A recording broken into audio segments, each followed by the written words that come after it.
He was a Rule 5 minor league pickup by the Twins from the Cleveland Indian organization back in December of 2004. Like Rick Anderson said, Gabino has a sinking fastball, a slider, and a changeup, and you can see he works out of the stretch position. Most of his minor league career he has worked in the bullpen. And the first pitch misses, ball one. He was a starter when the Twins drafted him from the Indians, primarily a starter. And then the conversion began, and prior to this year, he hadn't started since the middle of the 2006 season. Up and away, 2-0. Well, his minor league numbers: 22 walks, 1 intentional walk in 86 innings pitched. And over his minor league career, he averaged almost 3 walks per 9 innings and just over 6 strikeouts per 9 innings. There's a strike to Brian Roberts. 2-1. 6'3", pretty good size, 210. Gabino from Dominican Republic.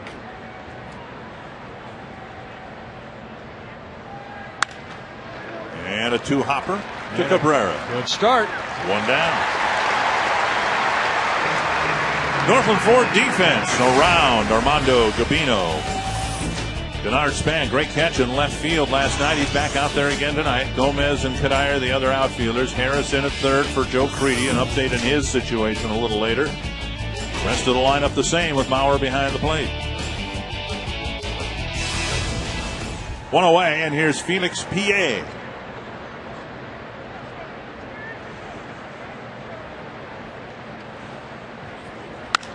That's lifted to left and Span over a few steps.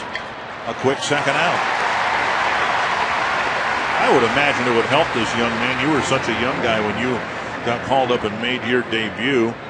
But this guy, as you said, is in his mid-20s. Got a little more physical maturity, a little, maybe more importantly, mental maturity, hopefully to make this step. Well, in the minor leagues, he worked in 190 games, 21 minor league starts. He worked almost 400 innings in the minor leagues. So, you know, I mean, there's such a difference between the minor leagues and where he's on that mound here this afternoon or this evening. Last year, he spent all season at Double-A out of the bullpen. 49 relief appearances and 1.6, lost 5 ERA at 3.10. That's very good. Very good ERA. 1 strike to Nolan Rimo. Check swing. That was a slider right there, down and away. 1-1. The Twins made so many call-ups from Rochester up here that Gabino got a chance to start in Triple-A. A good breaking pitch and a wave and a miss from Rimo. Yeah, I mean, Manship came up, Keppel came up, Umber came up, so that opened up the opportunity for Gabino to get some innings in that starting rotation. 1-2. And now 2-2. You saw Kevin Slowey had the cast taken off his right wrist earlier this week, doing some range of motion exercises. One of the reasons Gabino is here is because of the 3 starters on the disabled list. 2-2.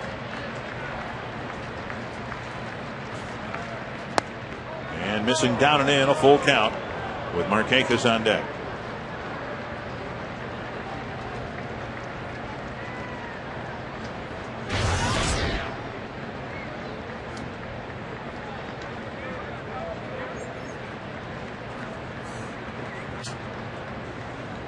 Three and 2 to Rimo. And he missed badly with it. A 2-out walk gets Markakis to the plate with a man aboard. Yeah, it looked like he tried a slider right there and missed up in the strike zone.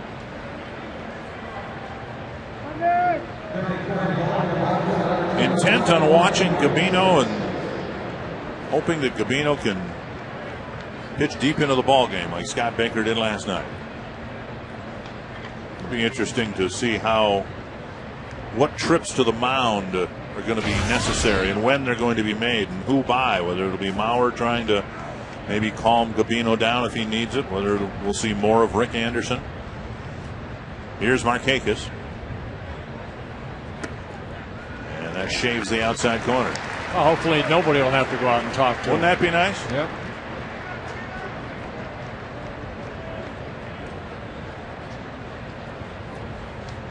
So far, a dozen pitches, 6 balls, 6 strikes.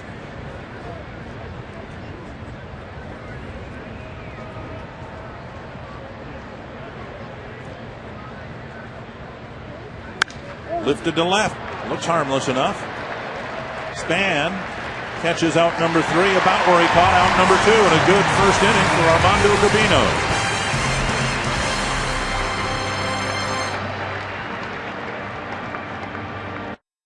Going through signs, I would imagine, right? Just remind him maybe, with a runner at first base, Mauer likes to use more than one sign. So that's probably what they're going over right there. And the Menards batting order for the Twins in Game 2. Denard Span leading off. He's had a great week. Orlando Cabrera hitting second. Joe Mauer third. Justin Morneau fourth. Michael Cuddyer hitting fifth. Brendan Harris, Delmon Young, Carlos Gomez. And isn't it nice to see Alexi Casilla put together the numbers he's put up over the last couple of weeks? And on the mound, left-handed pitcher Brian Mattis. Mattis making just his 5th major league start. He got called up from Double-A on August 4th. So a couple youngsters going at each other here tonight. Orioles' #1 pick last season. Signed late, played in Arizona the Fall League. Started the season in Single-A, went to Double-A, and then getting called up. Span will lead things off against the Baltimore left-hander. And a fastball down the middle, a strike. Twins have had 2 other 4-game winning streaks. One came toward the end of May. They swept the Brewers and then had a win against the White Sox in a series finale in Chicago. There's Span lifting it foul near the dugout, and Mora doesn't have room. Then the Twins lost a tough ball game here against the Red Sox, 6-5. The other 4-game winning streak came at the end of July. The Twins had beaten the Angels out in Los Angeles. They won all 3 games here, and then had against the White Sox, and then lost a game they probably should have won against the Angels here in a series opener. So trying to make it 5 in a row. 2 strikes to Span. 1-2.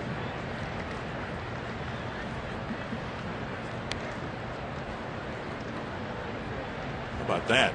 No left-handed batters gotten a hit against him yet. Yeah, just 0 for 8 though. This is his 5th major league start, so he has not faced a lot of left-handed hitters. He'll face 3 good ones here tonight. Span with a foul tip. Wieters hangs on, and Span is a strikeout victim. Now a right-handed batter, Cabrera, before he stands in. Here's a look at Baltimore's defense. Luke Scott in left. Felix P.A., very fleet-footed center fielder. Markakis in right. Mora, Izturis, Roberts, Aubrey around the infield, and Wieters behind the plate. So 1 down, and here's our Orlando Cabrera.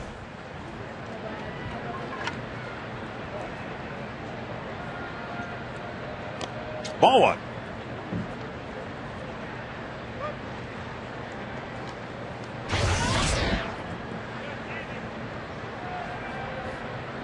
Got a report on Mattis. Good fastball, 92 to 96 miles an hour. Very good changeup.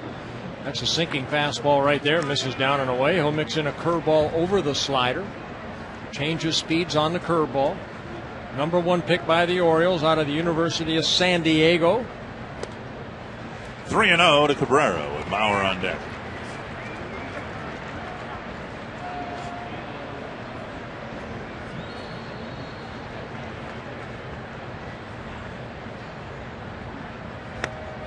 Down the middle, a strike.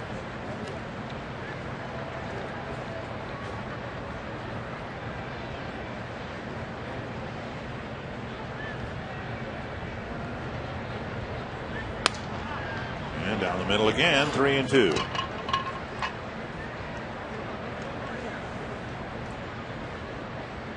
Mauer on deck. Twins hoping to give Gabino some early run support here tonight.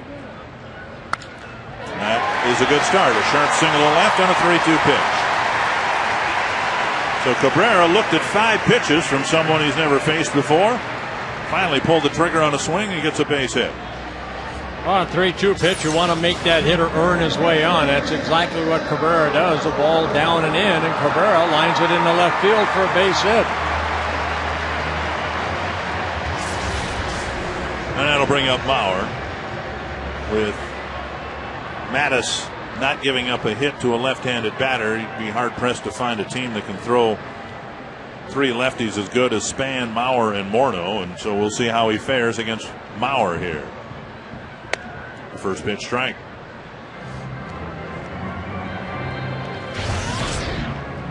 Mauer hitless last night, hit a couple of balls hard.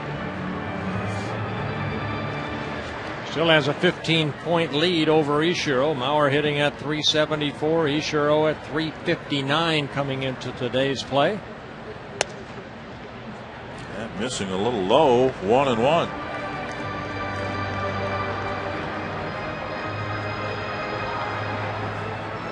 Mattis just 22 years old.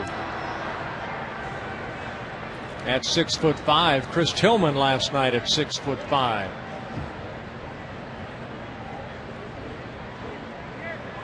Mauer takes high, and it's 2-0, or 2-1, excuse me.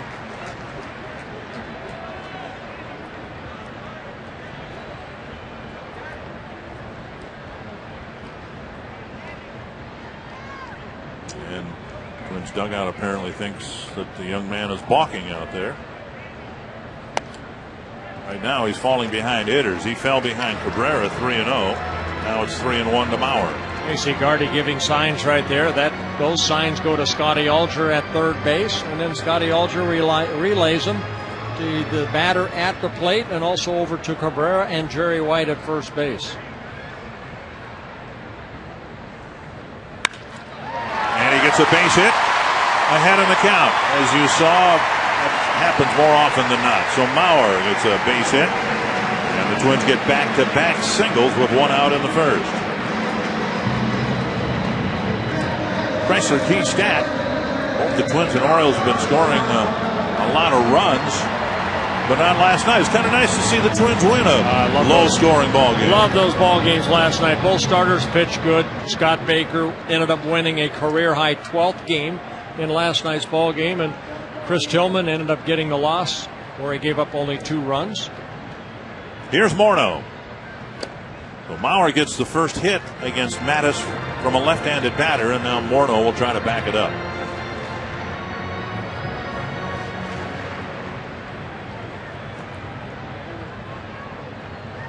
You know, runs scored aside, in the other 4-game winning streaks the Twins have had, the biggest reason they won those games consecutively, good pitching. Back in May, the 4-game winning streak, scores of 11-3, 6-2, 6-3, and 20-1. And back in late July, the scores were 10-1, 4-3, 5-3, and 3-2. 1-1 to Morneau. Fouled away.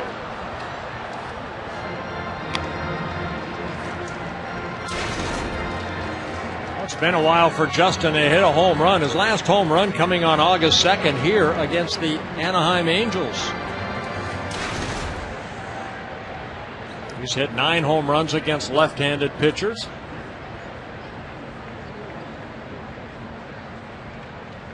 And he takes a called third strike.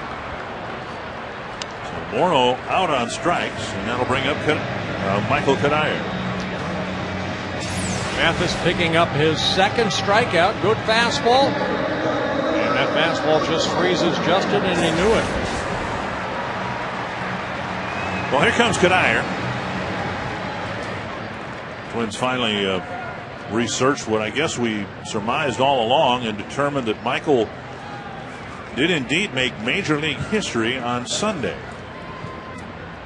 Front runner goes, and the pitch is down and in. Cabrera glides into third. Mauer stays put at first. Mattis had pretty much ignored Cabrera, and he took the extra base. Yeah, take the extra base if they're going to give it to you right here. That's what Cabrera does. Now maybe he can score maybe on a wild pitch, same way that Casillas scored the first run of last night's ball game. And now outside 2-0. Stolen base for Cabrera, his 13th of the year. Twins have determined that Michael Cuddyer is the only player in Major League history to have in the same season hit for the cycle and hit 2 home runs in 1 inning. Up and in, and now it's 3-0 with Harris on deck.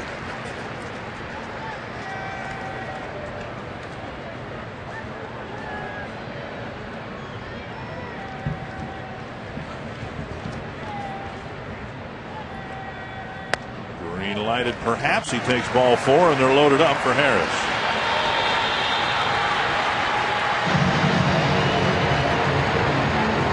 So 2 strikeouts, 2 hits, a walk, and a chance for Harris to do some heavy damage here in the first inning. And Wieters will go to the mound. And Dave Tremley, in his 3rd season as manager of the Orioles.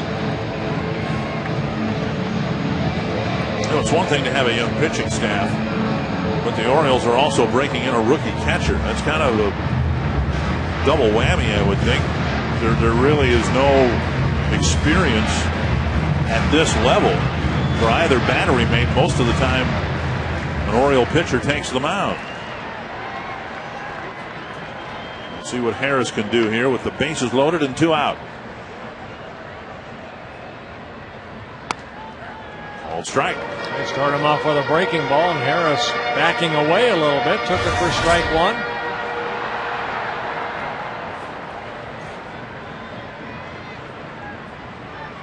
Harris 1 for 2 in last night's ball game with a walk.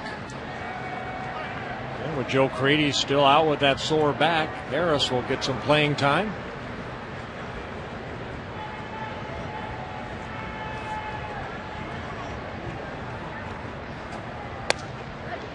And he takes strike 2.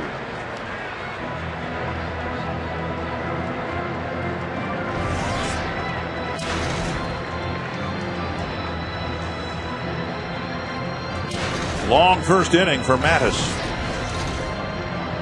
But he's ahead of Harris, 0-2.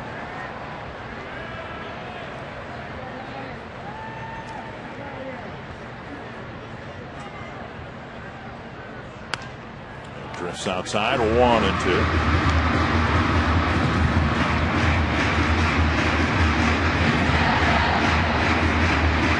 Pretty good bet that we'll be seeing a lot of Brendan Harris at 3rd base in the short term. Robbie and Smikowski will give us an update on Joe Crede in a little while.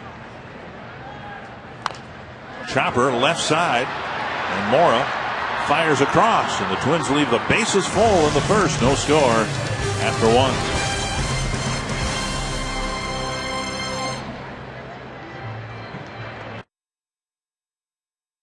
At the end of inning number 1 here between the Twins and the Orioles. Welcome back. I'm Robbie and Smikowski, and as Dick mentioned a moment ago, we have an update on Twins 3rd baseman Joe Crede, and unfortunately, it is not good news. Ron Gardenhire announced to the media about an hour and a half before game time that Crede was going to undergo an MRI on that sore back of his. Now, we all know his history. He's had 2 surgeries on his back in his career, and he's been battling it off and on this year, but this time it seems to be the worst amount of pain that Crede is experiencing.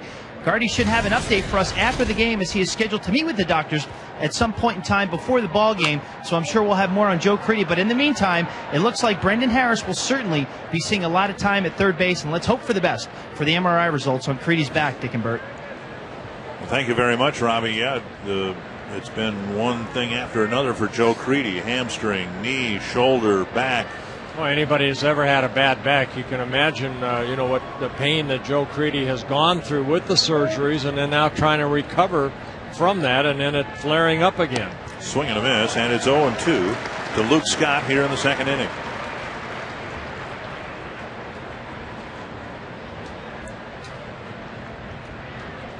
Scott, Wieters, and Mora facing Armando Gabino.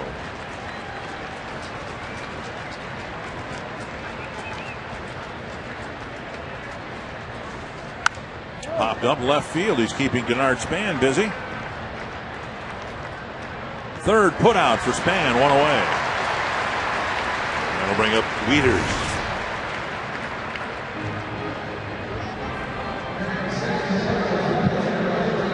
Wieters, the catching phenom for the Orioles. It was just a matter of time before he was playing up here on a regular basis. A switch hitter with power.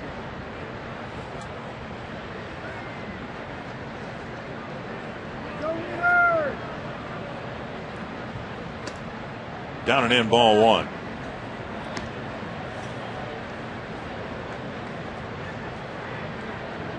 Yeah, in last night's ballgame, he struck out his first 2 at-bats against Scott Baker, and then Baker in the 7th inning fell behind on him, and 3-1, and he lined that base hit off the baggie in right field. And now Gabino falls behind 2-0. Good night Scott for Baker. Yep. Good night for Baker, and he seems to relish the situation he's in, where the Twins are relying on him to give them good start after good start, and he's been providing that for the last couple of months. Yeah, he's locked in. Carl Pavano, a good quality start before that last game in Kansas City. Baker last night, 7 innings, a quality start, only 1 run allowed on 4 hits, 1 walk, and 5 strikeouts.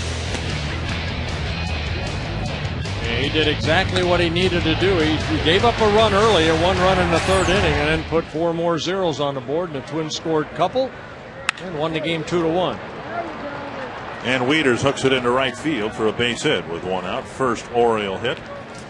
Saturday afternoons, it's baseball time on Fox. The national game of the week, the Rays looking to improve their playoff chances.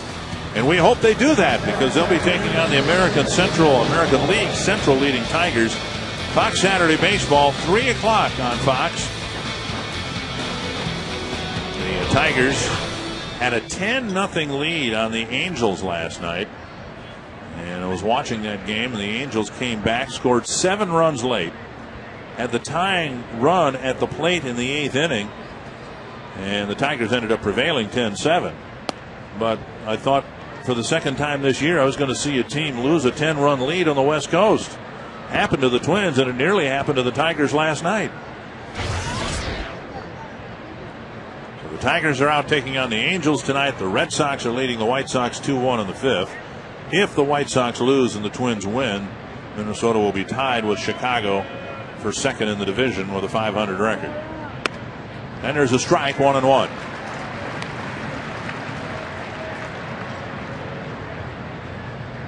Too late in the season, I suppose, for Gabino. He'd be pitching from the stretch here anyway with men on base, but you mentioned even to start an inning, he's just going from the stretch rather than the full windup. Well, again, most of his minor league career he was a reliever, so he feels, I'm sure, very comfortable in this position. Swinging a foul back. I would imagine if the Twins have designs of him being a starting pitcher here, AAA, wherever, that in winter ball or in spring training, they would try to mechanically convert him to a starter. You see Joe Mauer going out to talk to him right there. Maybe a mix-up again in signs. Only because with a runner at first base, it doesn't matter if it's a quick runner or slow runner. Joe Mauer just doesn't like to put one sign down. He'll use maybe an indicator, but he likes to throw down more than one finger. See him touch the chest protector. That sometimes is an indicator what sign it is, first, second, or third sign. And a breaking pitch looped into center field for a base hit.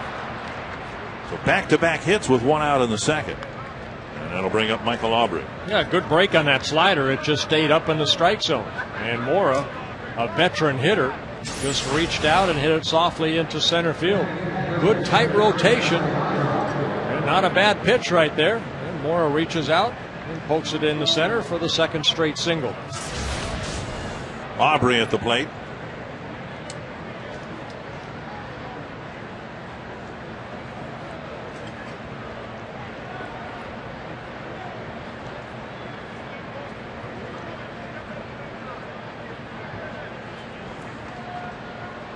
And that sails outside, ball 1. Aubrey just making a 6th start for the Orioles since being recalled from AAA on August 18th. Originally started the season in the Indian organization, traded over from the Indians on June 24th for a player to be named later.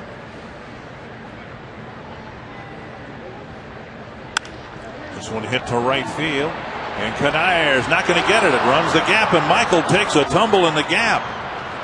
Wieters will score. Mora being waved around. Casillas' throw.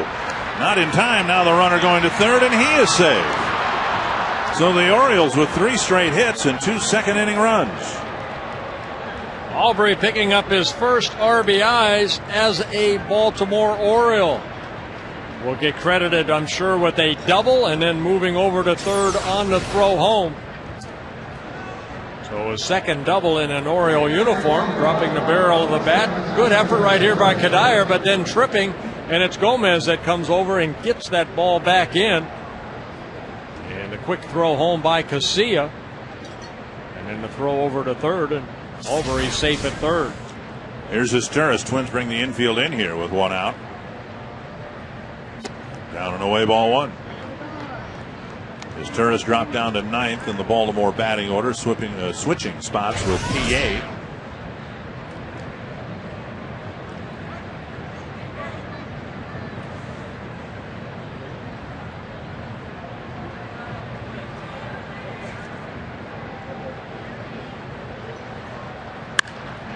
Fourth straight hit. And Aubrey comes in from third. It's 3-0. Gabino leaving some pitches up this inning, and right there, that pitch to Esteuras left up. And Esteuras drives in a run, his 24th of the year. So the Orioles take a 3-0 lead. 4 hits from the bottom 4 hitters of the Oriole lineup. Yeah, that slider kind of staying about thigh high. And Esteuras getting that RBI single. Rick Anderson out to the mound, or a quick trip to the mound by pitching coach Rick Anderson. Try to settle down his young right-hander.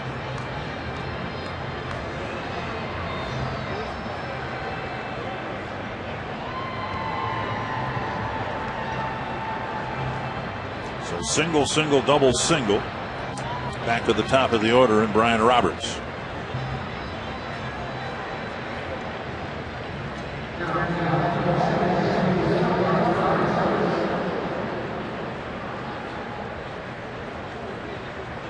Roberts hit a hard 2 hopper to Cabrera for the first out of the ball game.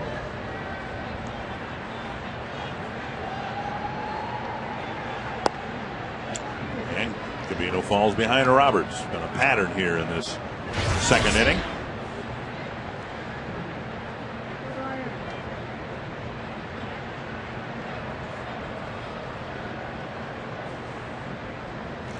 Twins hoping for a double play ball.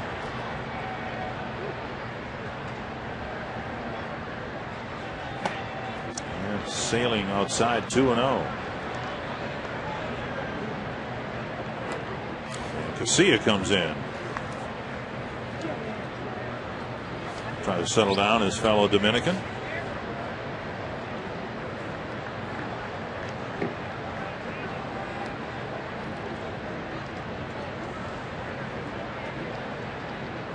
Not a good sign when the manager and the pitching coach are looking at the bullpen roster over their shoulder. 2-0. Lifted foul and out of play, 2-1. Well, Twins have the offense to come back, but you don't want to have that big inning that puts added pressure on the offense.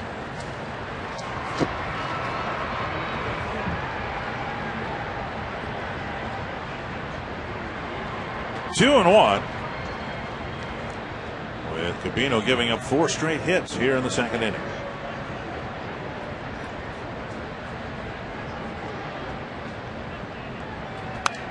Another foul to the net.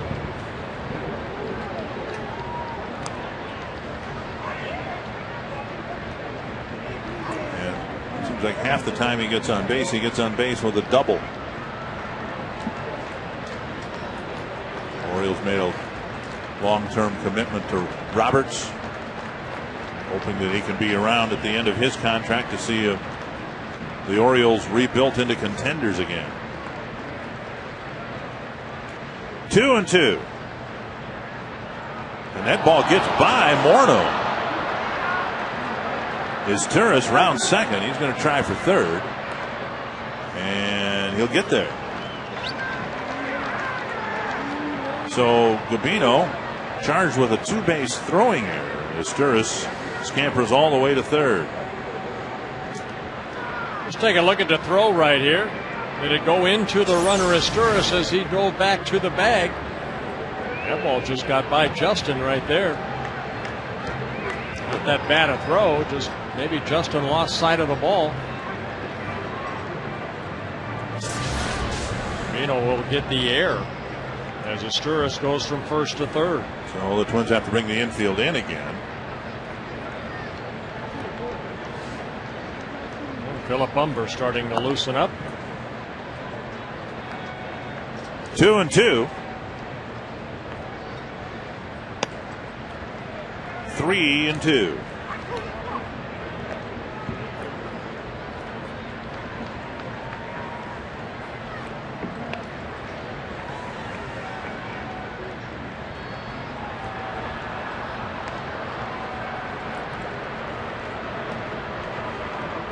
Need a strikeout right here. Nubbed. That's good. To That's Cabrera. Okay. 2 down. Right off the end of the bat, Roberts hit that ball to Cabrera, and Turris had to stay at third. Cabrera offering his encouragement to Gabino, and now PA will hit. Infield, of course, back at normal depth.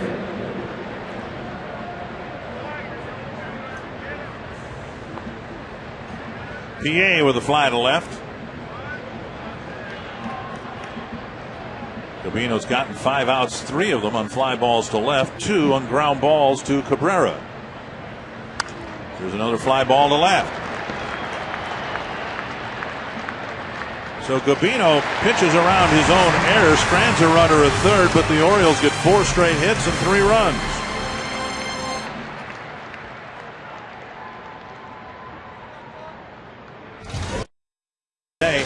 Beautiful building, the historic Landmark Center in Rice Park in downtown St. Paul.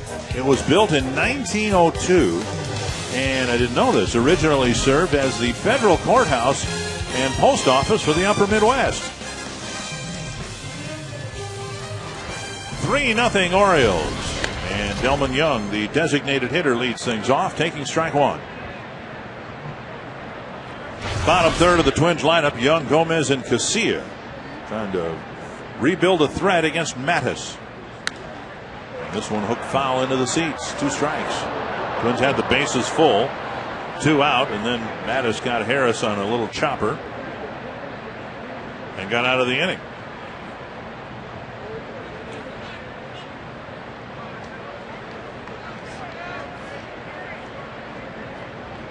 Two strikes.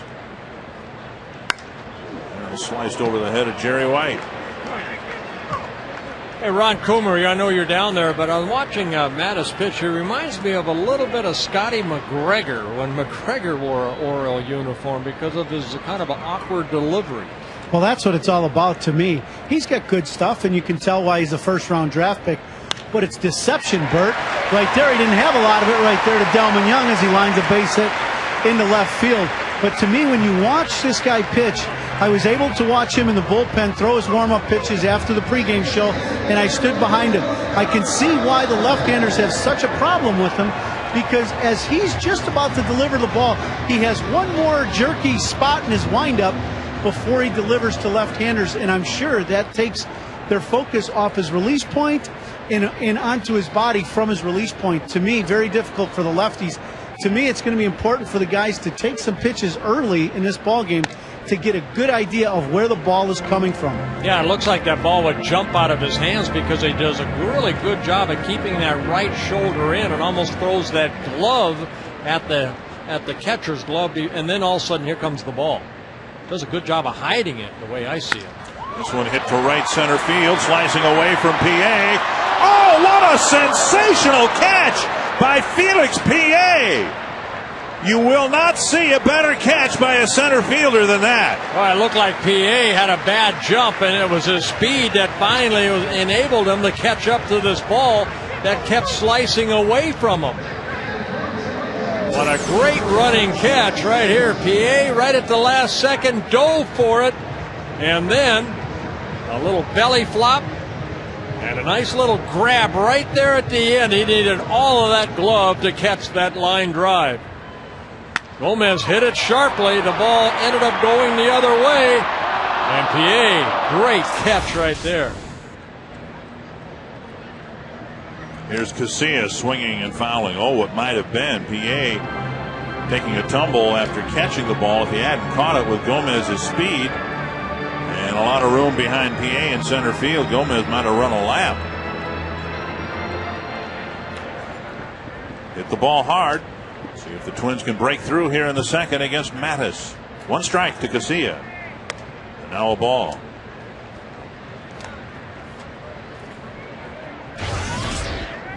Casilla with a triple to center field in the sixth inning when the Twins scored a couple of times.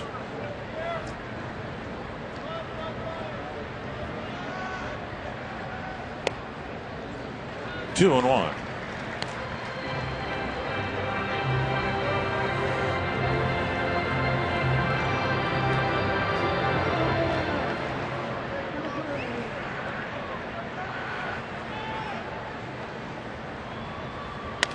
Checked his swing, I think.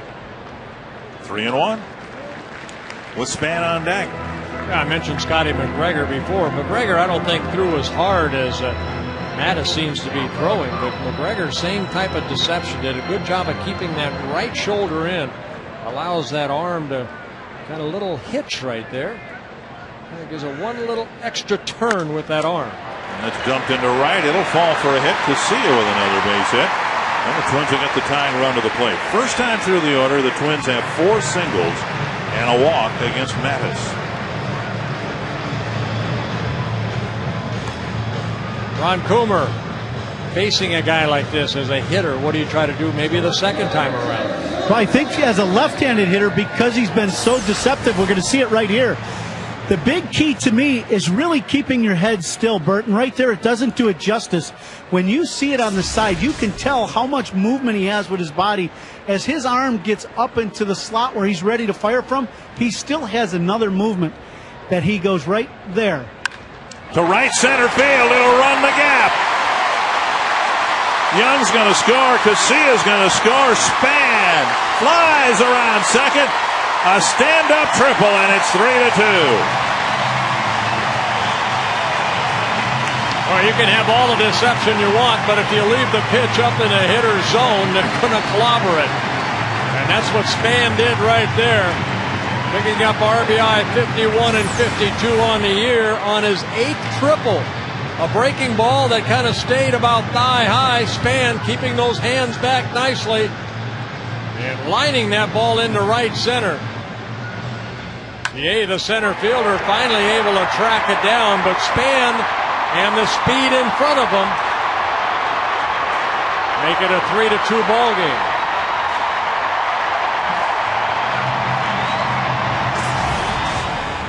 Twins have already hit more home runs than they hit all last year. But now in the absence of power, we're seeing the type of approach, the speed, a central element in whatever the Twins are doing offensively. Big triple by Casilla last night and a 2-run triple here for Span. Cabrera with the infield in takes a strike. And remember, Span emptied the bases with a triple in Kansas City.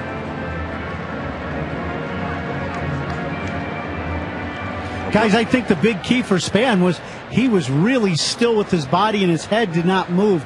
You know, Joe Mauer does that naturally. For lefties, that's going to be the big key, is getting good vision and seeing the baseball out of his hand and not reacting to his windup. Denard Span, obviously, the first at-bat took some pitches. That at-bat was right on. 1-1 to Cabrera.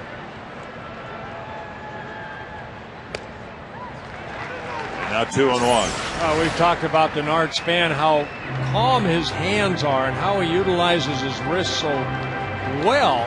I mean, right there, just pops it. He really believes in his hands that they can get and catch up to any pitch. Squirted to the right side, and Roberts glares at Span, flips to first. Cabrera retired with the tying run still at third. That's almost what Brian Roberts did in the top of the inning with a runner at third.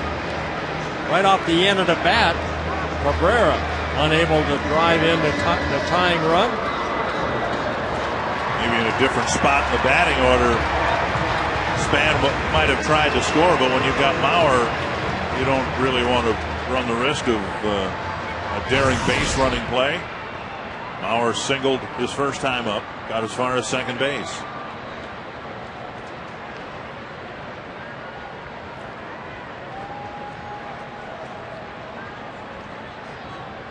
Span with a big lead at third with Morneau well off the line. Span has the luxury of being about 60 feet from home plate as the pitch is delivered.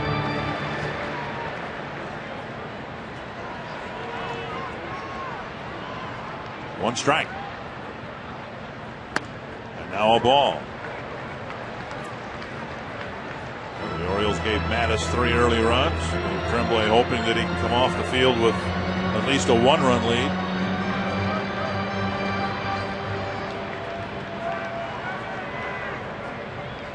One and one to Mauer. 2-1.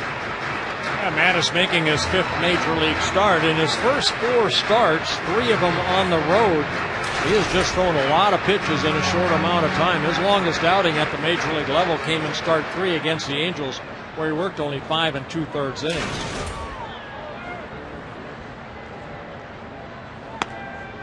Three and one with Morneau on deck. Already the 5th 3-ball count. Yeah, Mattis already at 47 pitches. 25 strikes, 22 balls. Walked Cuddyer in the first inning.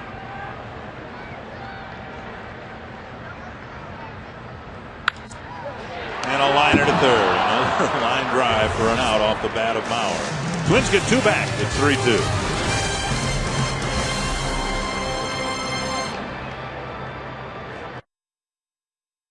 The hot dogs again. Hormel $1 a dog night presented by Country Hearth. Hormel hot dogs for $1 a piece while supplies last.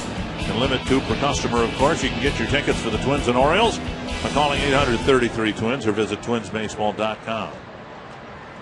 Nolan Reimold will lead off the third against Armando Gabino, who's hoping for a better time of it in the third inning. The Orioles roughed him up for 4 straight hits and 3 runs in the second. Yeah, big inning right here. You want to put a 0 on the board after the Twins came back with 2. Strike 1.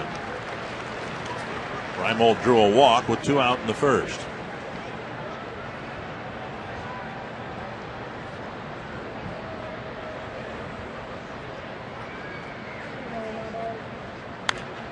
Pulled foul. 2 strikes.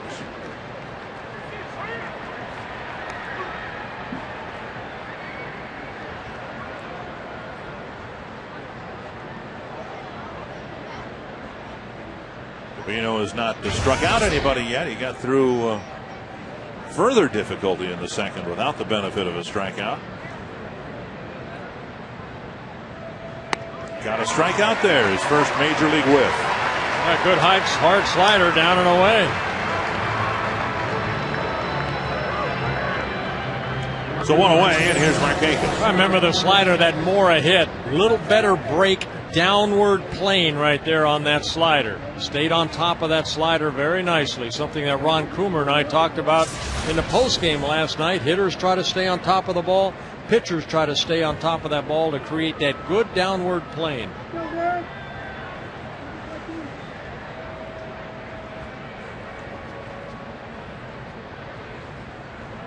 And Markakis takes a strike.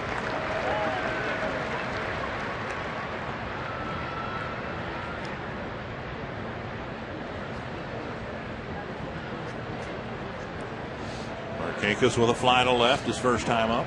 Saw Steve Little get that ball right there, his first strikeout. 1-1.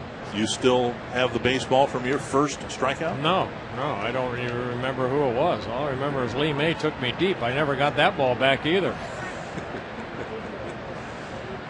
I got the game-winning ball. There you go. I ended up winning the game 2-1, but swing and a miss. That's one of the neat things you did. You kept a baseball from all 287 of your wins. That's got to be a wonderful collection. Yeah, it's a lot of fun, to reminisce and look back at a baseball where maybe I pitched a shutout. And believe it or not, I can look back and I can remember maybe part of that ball game. But if I didn't go 9, I still got a game ball from that game and wrote on it how I did, who got the save, maybe who I beat. Deep to right down the line, and Markakis will have an extra base hit with Kadire firing it back to the infield. Paid attendance, game time temperature. How much information did you put on the baseball? I really put a lot. I mean, like, Bill Campbell back in the early 70s saved the ball game for me. See that slider right there going right into that swing of Markakis. Good solid swing. This guy's a good hitter. Lines it off, but Kadire made it very close at second. His 40th double. So you have Roberts with 48 and Markakis with 40 doubles.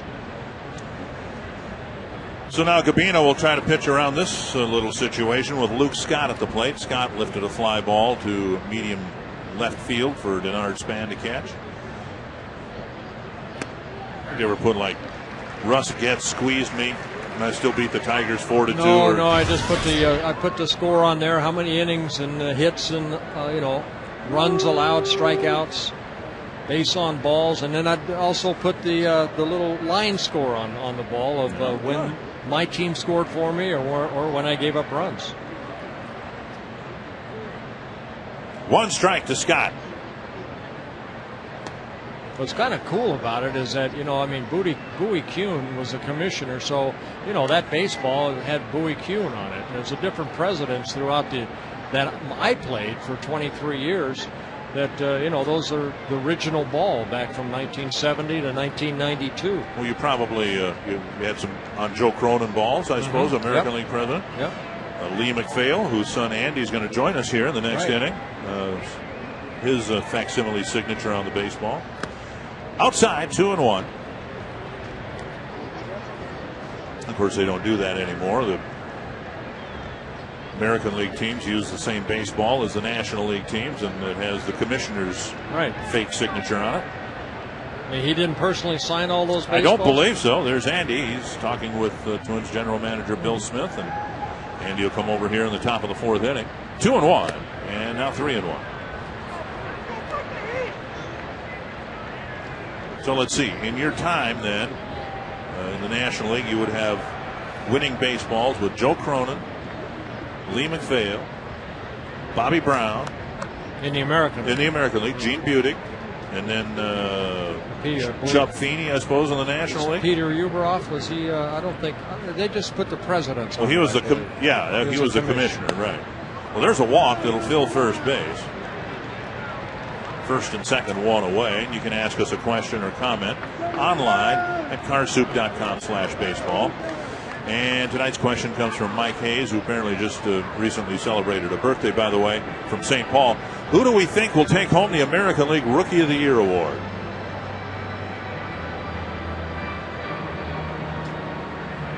Well, let's see who we have. We have a beautiful chart. Look at that chart. Beautiful chart. Brad Ferguson with the Baltimore Orioles, currently on a disabled list. With Jeff Newman having a good year for the Rays. Gordon Beckham having a very solid year in his first year with the White Sox, and then Raymond, who's here, but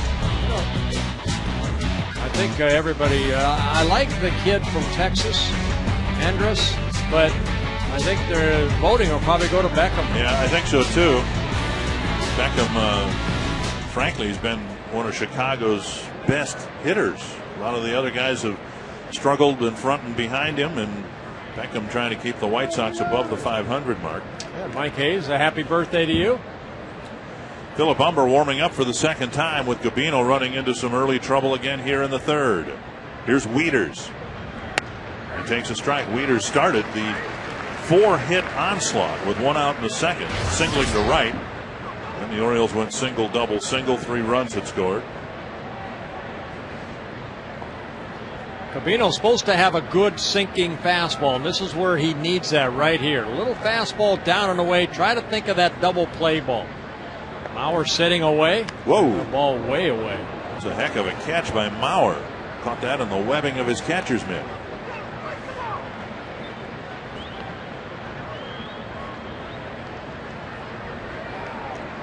Twins have come back to get a couple of runs, and after Gabino gave up 3 in the second, now he's in danger of giving more runs to the Orioles in the third. 1-1. Outside. Oh, this is where Gabino just needs to find that one pitch. Joe Nathan in last night's ballgame had a tough time getting that slider over, and finally he did to get that final strikeout in last night's ballgame of Witters. But right here, I mean, if that's your pitch right there, that sinker down and away, keep throwing it until you hit that spot down and away and get that ground ball. 2-1 to Wieters. Changeup over for a strike. Ron Coomer, you think maybe because he's nervous that a natural sink that we were told that he has may not be there? I would agree. I think his body's rushing forward, Bert, and his arm isn't able to catch up where his hand.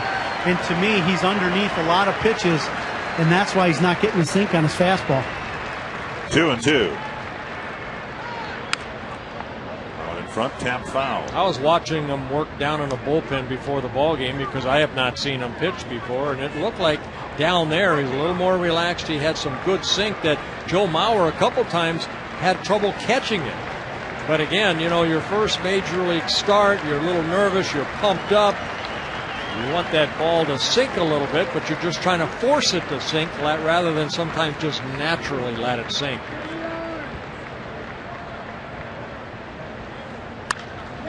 Morneau picks it up, out at second, and Gabino maybe a little late in covering the bag. So they got 1 out. They could have gotten 2, and the inning will continue with runners on the corners and 2 out. Yeah, he got the ground ball out, and Cabrera did the right thing. He picked up where the pitcher was, and Gabino just was not over to the bag to become the first baseman. Right here, your responsibility, get over there, you become the first baseman. And you see Cabrera thought about it, but alertly held on to it. So first and third, 2 out. And here's Melvin Mora. Mora punched a single into center field in the second inning.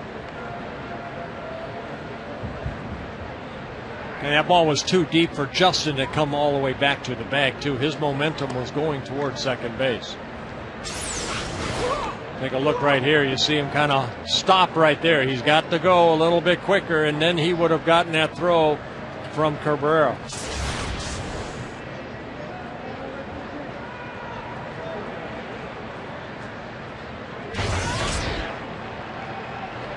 One and 0 to the veteran Melvin Mora.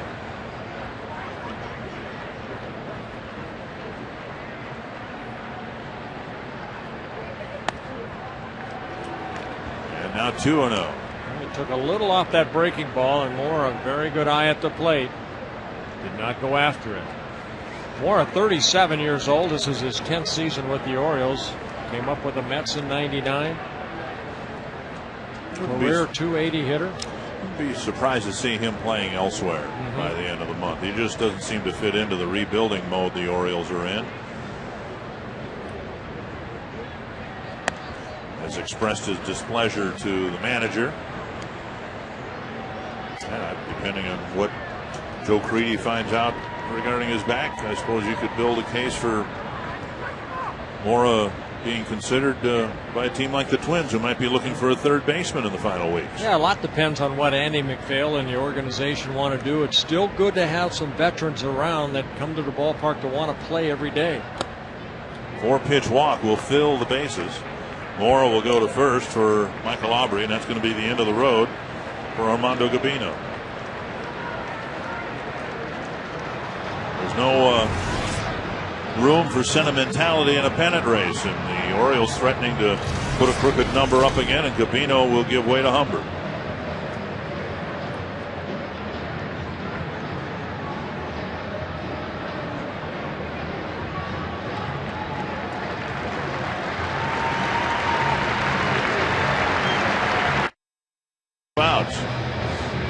Well, Umber making his 7th appearance, his 3rd since being recalled from Rochester.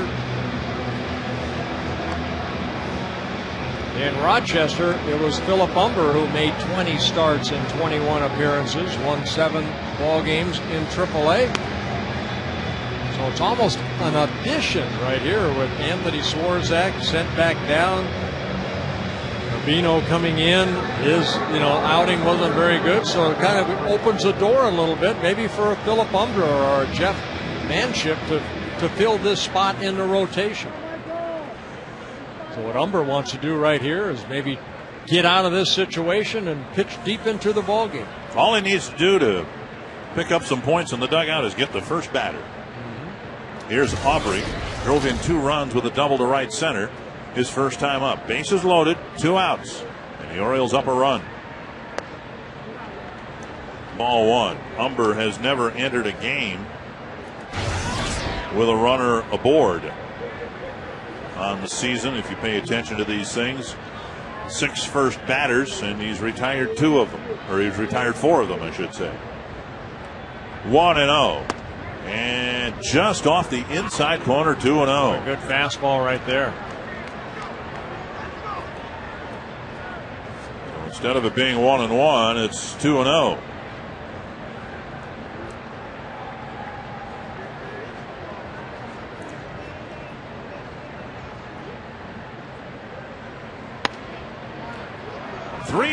No place to put him. Umber coming over in the Johan Santana trade, and Johan Santana, his season is done. He has some bone chips in that left elbow. So his season is done with the Mets. And a 4-pitch walk, walks in a run. The 3rd walk of the inning. The only hit this inning was Markakis' double off the fence and right. Well, Umber coming into a tight spot and no margin for error, but he didn't throw a strike. Although 1 or 2 of them looked like they could have been called strikes. Here's Izturis, an RBI single his first time up. So 4-2 Baltimore. And the bases are reloaded with 2 away.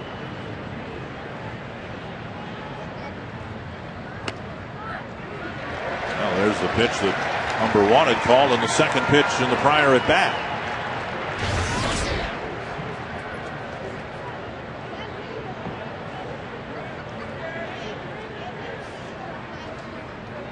One strike.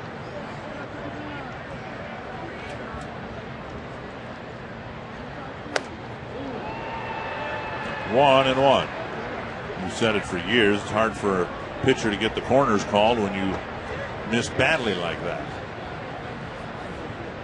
Well, I think that's why Gardy made the move right there, because Gabino, I think, believes, he's all over the place. If you're out there attacking the strike zone and you're getting hit, that's one thing. But when you're throwing the ball all over the place, managers have little patience.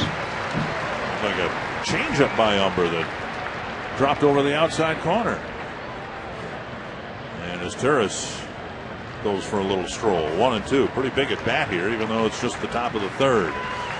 Well, Umber's strikeout pitch normally is that good curveball. He also mixes in a split finger. He can get this good curveball over the plate, down in the strike zone. And he does. Saved it until he got 2 strikes. Gabino charged with another run. It's 4-2 Baltimore.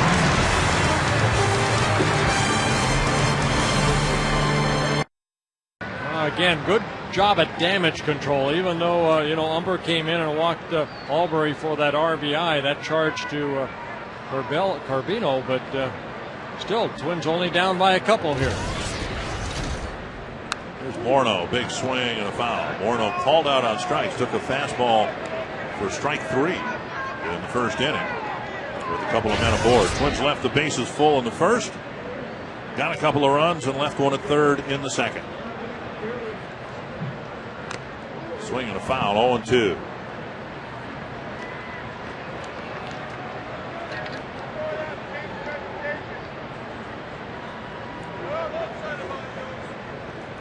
Two strikes to Morneau, be followed by Kadire and Harris. Check his swing, 1-2.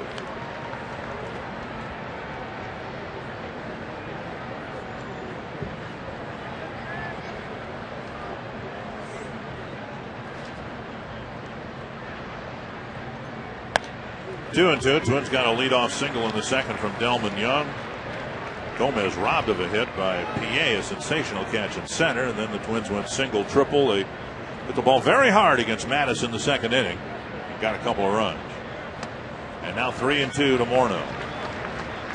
I see this so many times from young pitchers. You're able to get strike one, strike two, and then you start nitpicking. And that's why that pitch count gets up so high so quickly. Just don't trust your stuff. Now you end up having to come in with a 3-2 pitch. And Morneau clubs it to right center field and hits it a ton. And that happens. Number 29. And it's 4-3. I mentioned in his last at-bat, his first home run since August 2nd here against the Angels. With a solo home run off of Jarrett Weaver. So Justin puts the Twins one closer to the Orioles with his 29th home run. High fastball. Justin tommyhawked that ball.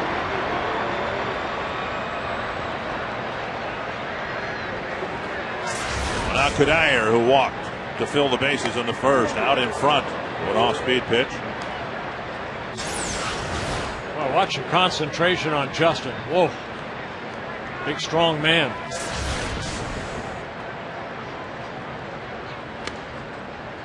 Ron Coomer, encouraging for Justin, who missed some time because of his inability to concentrate, to be able to hit that one squarely. Well, he did, and to me, that's the first at-bat I've seen him have since he's come back yesterday and today that he took aggressive swings, and that was the Morneau swing. His stride was out there where it normally is. He was aggressive swinging. There was no tentativeness. Yesterday, it looked like he was feeling his way around a little bit. That swing right there, the first one, or that at-bat, the first ones that I've seen him take his normal swing. Yeah, you don't see him take a called third strike very often. So he's brought the Twins back to within one. Here's Brendan Harris, who hit a chopper to Morrow with the bases full and 2 out in the first inning.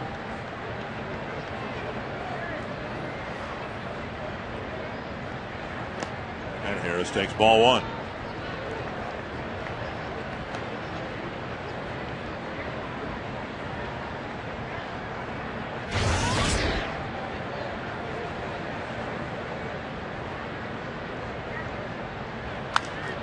Lifted foul down the left field line, back into the seats, 1-1.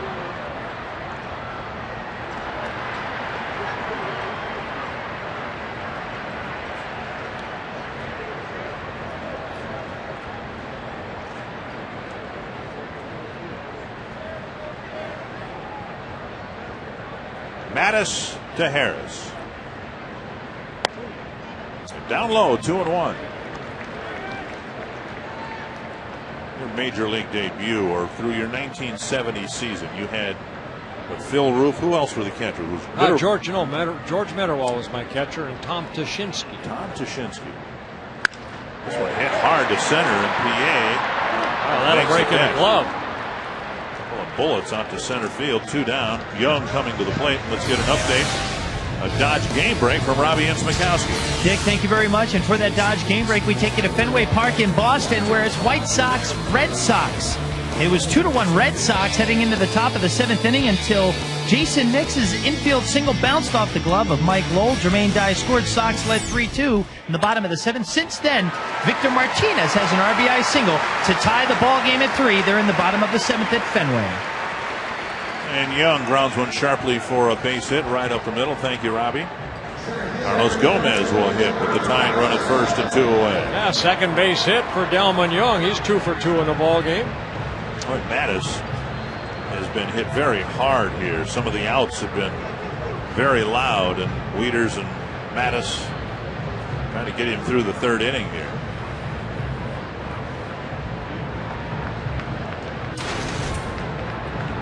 Again, if the White Sox lose tonight and the Twins win, the Twins will be in a second place tie with Chicago. Both teams would be 63 and 63. And then they would either be 3.5 games back or 4.5 games back, depending on what happens in Anaheim.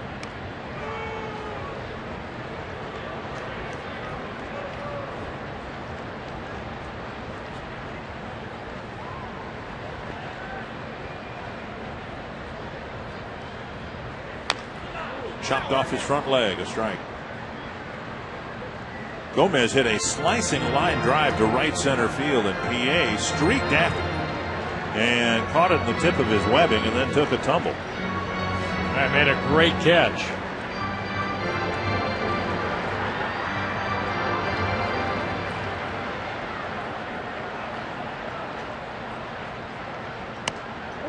Gomez late on the fastball. 2 strikes.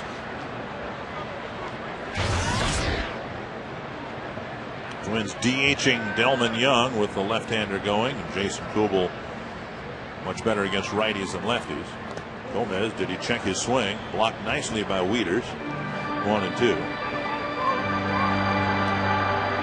Anyway, the point is getting in with your catchers, Mitterwald and Tuschinski. Mitterwald had substantial major league experience by the time you came along, didn't he? Yeah. And Tuschinski, as I recall, a lot of time in the minor leagues catching. Yeah, both of them called a very good game. 2-2. You at least had the benefit then of having somebody who had kind of paid his dues and learned the ropes and had an idea as to how to get major league hitters out. I don't know that the Oriole young pitchers have that with Wieters yet. And a called third strike with an off-speed pitch. Good changeup right there. Freezes Gomez. The Twins get one back on a Morneau home run, and it's 4-3.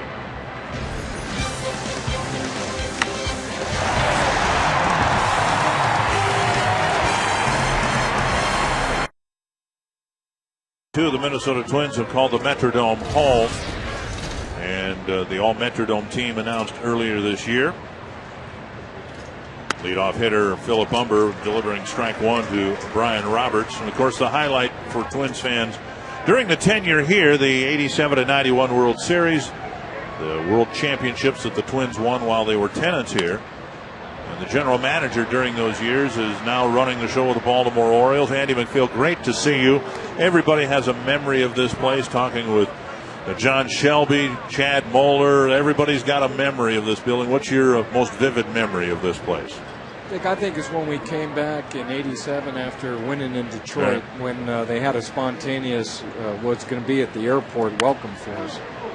It's a foul ball, 2 strikes. And, you know, we were told periodically, there'll be 3,000 or 4,000 people at the airport. No, it looks like it might be 8,000, and they're going to move it indoors. And we were on the bus, and they said, well, it might be 12,000 to 15,000 coming in. And by the time we got here and those gates opened up, I mean, we were all flabbergasted by almost 50,000 people, and it was really quite a memorable experience. Yeah, it really was. I mean, we had some players that actually were crying that night because of the response. Yeah, I remember fans. Gary Gaetti, and then, it gives me it gives me it gives me goosebumps just thinking about it now. It was really, and Bert's been through a lot, but it's really been something I'll never forget. We had a lot of great moments here, but I think that tops my list. You know what? And that's what's amazing. I mean, this is strike 3 right there, called by Gary Darling, the home plate umpire, and Umber picks up his second straight strikeout, but the first out here in the top of the 4th. Players don't remember that we beat the Cardinals in 7 games. It wasn't game 6 or 7, or Viola and Reardon getting that final out, Gaetti over to Herbeck. It's that one night that, we were going to go to the World Series, in the way the fans reacted, and the fans just carried us, right? They were our 10th player on the field. Oh, no question about it. I mean, we didn't lose a game at home. I think in all the postseasons I was here, we may have lost 1 game in this park. The fans were enormously energetic and really did us a great service and made it very difficult for our opponents in here. When you took over in '85, you had a lot of young players. Did you know that, hey, 2 years from now we're going to win the World Series? No, I had no clue. But going in, I really didn't understand how good a nucleus of talent was already in place. I mean, you already had Bernansky and Puckett, Blyleven, Viola, Herbeck. Gagne was an underrated shortstop. Gary Gaetti at third. We had a good group in place, and it was really up to us just to put some of the supporting cast in. We improved the bullpen with Berenger and Reardon, and Danny Gladden could give us the defense that I think you need in this ballpark at left field. And Al Newman was a helpful player. We were really, it really didn't require us going out and getting those potential Hall of Fame type players because we had some right here. I would show you Tom Kelly right there. I mean, he was the captain of the ship. The players really enjoyed playing for him, and very much supported him in a full-time role. And Carl went along with it, was fine with it, and we were very, very fortunate. There's Joe right there. Greg Gagne on the All-Metrodome team, the starting shortstop for both the 87 and 91 teams. Bert touched on the transition that occurred, and in reality, the 87 year was your first year right at the reins. Tom Kelly, there was a lot of drama, or not drama, but no one knew who was going to be the manager for a good part of the offseason until you finally decided on Tom. And that's one thing I think fans should reflect on when we walk out of here for the last time. That year, that wonderful year, a lot of things, not just on the field but off the field, had to fall into place. Yeah, we were very fortunate. Well, what I didn't know is Carl had decided that he was going to promote me to be the full-time GM.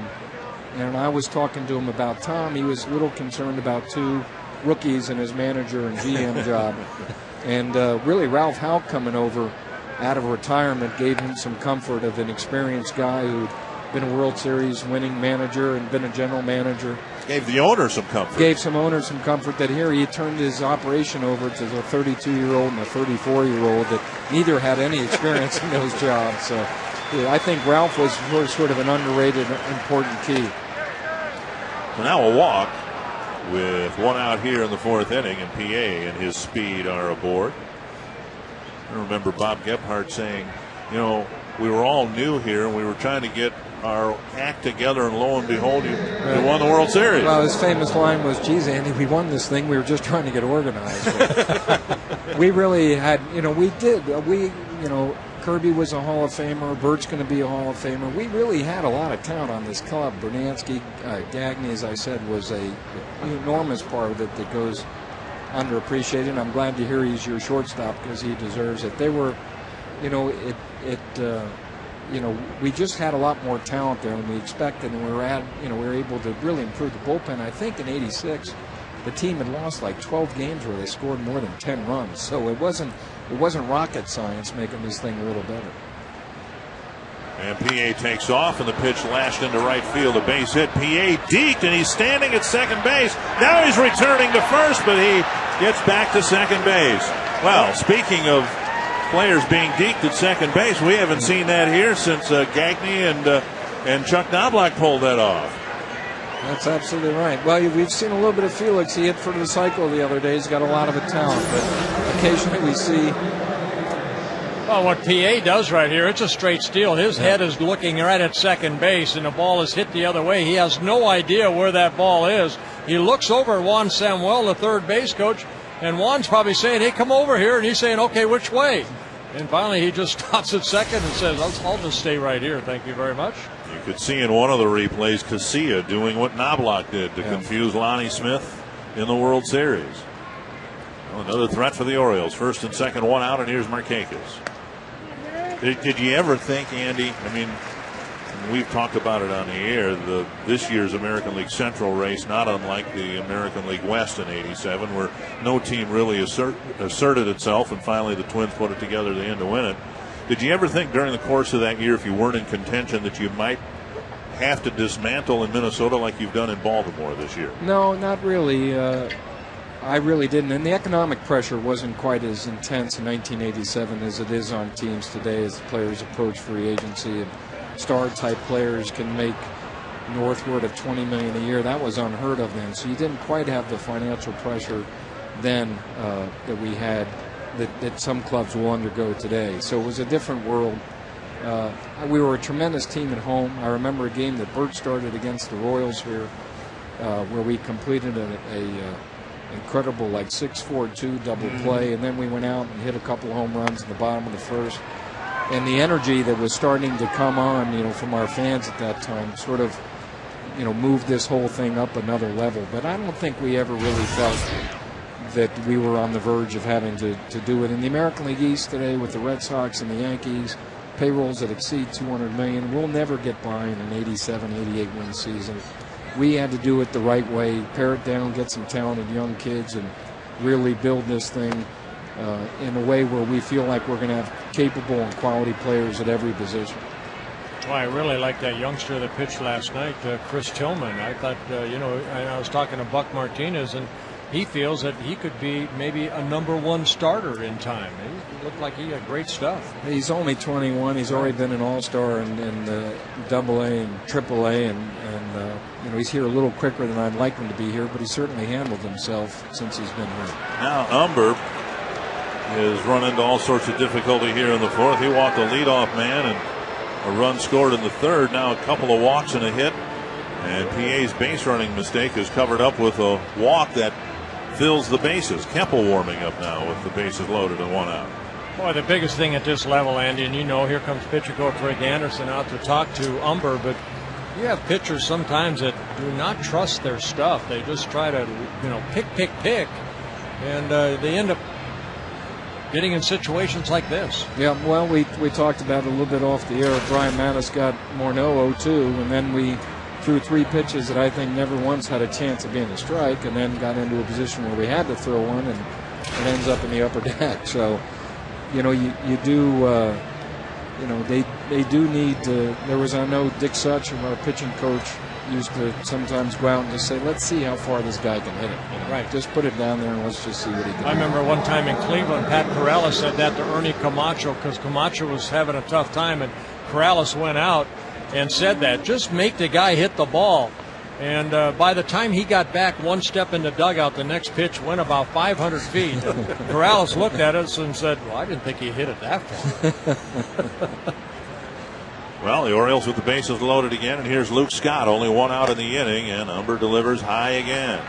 One of the other memories I have of this park, I'll always remember, is Jack Morris on Game 7 of '91. That was about the most nervous I've ever been. I don't know how these players could play a game when I couldn't. I was too nervous to watch it, and I wasn't alone. I was watching our fans.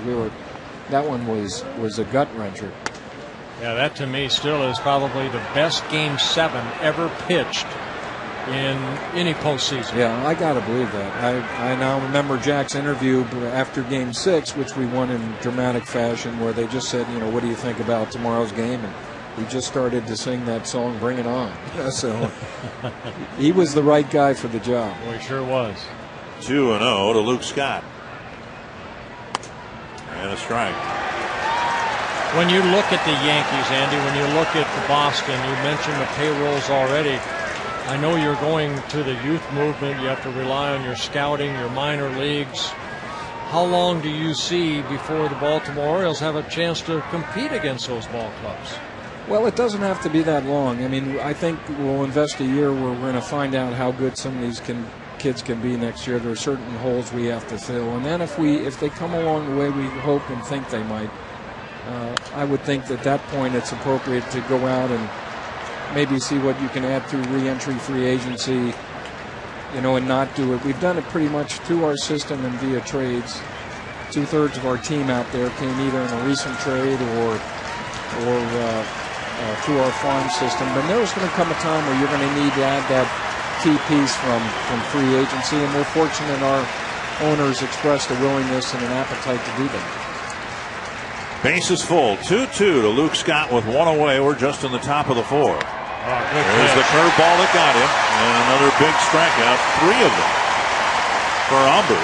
All 3 of the outs he's recorded have come on strikeouts and with that curveball. Yeah, he's got an outstanding curveball when he gets it over, and this breaking ball right there, it's almost that 12-6 type breaking ball, and he picks up a big strikeout. Loaded up, 2 down, and now here's Matt Wieters. You have a lot of young starters. I know Jeremy Guthrie's probably your oldest starter. Is he able to kind of help you and help the pitching coach kind of get through the rough times sometimes young kids get to? He's had some of his own struggles this year after having a very solid year for us last year, and a lot of us, attribute some of that to the WBC and not really getting used a lot and sort of not getting into his regular routine. Clearly, that's something that you would love to have, a veteran mentor type pitcher that can help teach these kids how to go through it, and they can watch them. I think that type of thing would be, having a veteran Bert Blyleven on the staff would be a great thing for these kids to see. Unfortunately, you know, I've learned this through firsthand experience. They're not really that anxious to come pitch in our division if there's other alternatives available to them. A high strike called again to Wieters. You got a good one here in this guy, 2-1, and everybody, all the scouts rave about the makeup of this young man and the bright future he has in the major leagues. Well, we hope so. You know, our record has not been very good in the last year, and it's not going to be good this year. So you draft high, and you have to draft well, and be as aggressive in that amateur draft as you can. 2-1 to Wieters, and there's strike two. A good pitch right there in a fastball situation. Umber throwing that curveball over for a strike. And Rick Anderson is hoping that Umber can somehow get through the fourth here.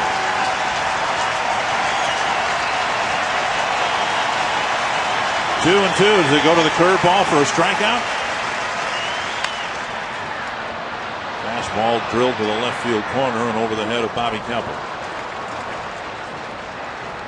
In a lot of respects, we would like our franchise to be more like yours, the Twins. Play hard, young, be aggressive. It's a good model for any organization to follow. I was watching how Kadire busted it down the line on a routine ground out last inning, and you know, you'd like to have all of your guys doing that all the time.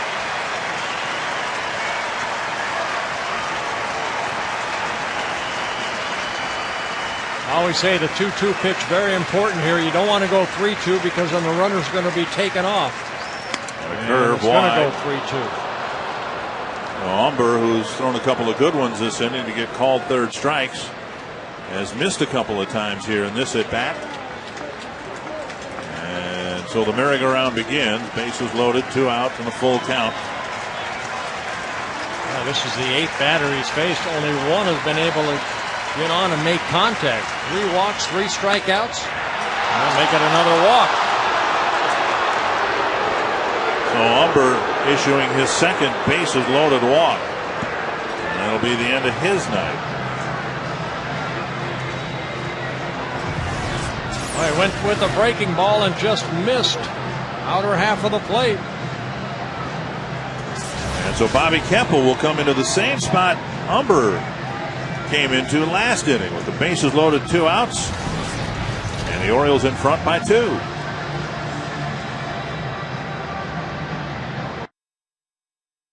Very good take right there by Wieters. He gets the RBI, and the Orioles have a 5-3 lead. And Bobby Keppel will come into a tight spot with no margin for error. Bases loaded, 2 outs, and Melvin Mora at the plate. Well, Keppel making his 23rd relief appearance. He worked 1 shutout inning on Sunday in the Twins' 10-3 win over the Royals. And a fastball that cuts the plate in half, 1 strike. You know, the Twins got 8 outs from their starter Gabino, 3 outs from their first reliever. And now Keppel hoping to get out of this mess and then pitch a couple innings after that. Cracked foul, 0-2. Andy, Andy McPhail's with us. We were talking before. Oh, Kent Herbeck came in. Oh, hi, Rex.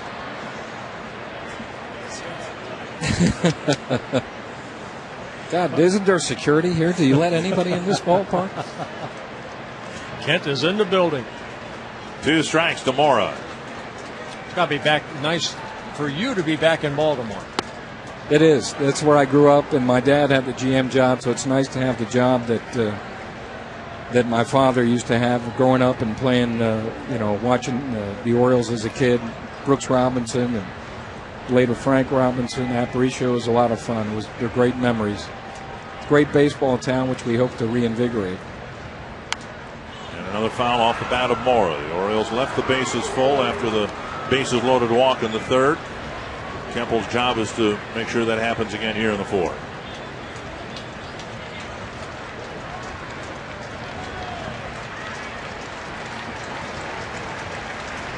Umber with a couple of bases loaded walks while he was out on the mound.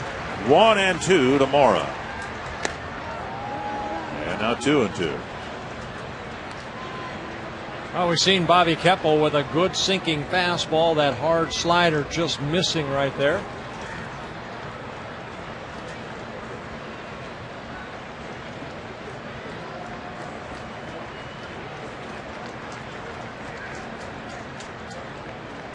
Chopper wide of third. Mr. Herbeck, a member of the all Metrodome team. Hitting one into the upper deck there. I'm just glad I wasn't pitching. That home run against Charlie Liebrandt, who was from that game you talked about, the last home game of '87. There's the grand slam. That's Ken Daly and the Cardinals. I think he got picked off that game, too, as my memory serves me correctly. Remember, he's standing behind you. Swing and a miss. Keppel strikes out Mora. The Orioles get one, but again leave the bases full. Andy, great to see you. Enjoy your time back in Minnesota. Thank you very much for having me, fellas. Thank you, Mr. McPhail. Thank you, Bert. Take care.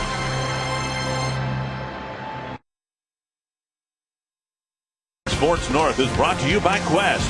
Get free 2 gigs online backup service with Quest high-speed internet. By Grand Casino Mille Lacs and Grand Casino Hinckley. Expect grand.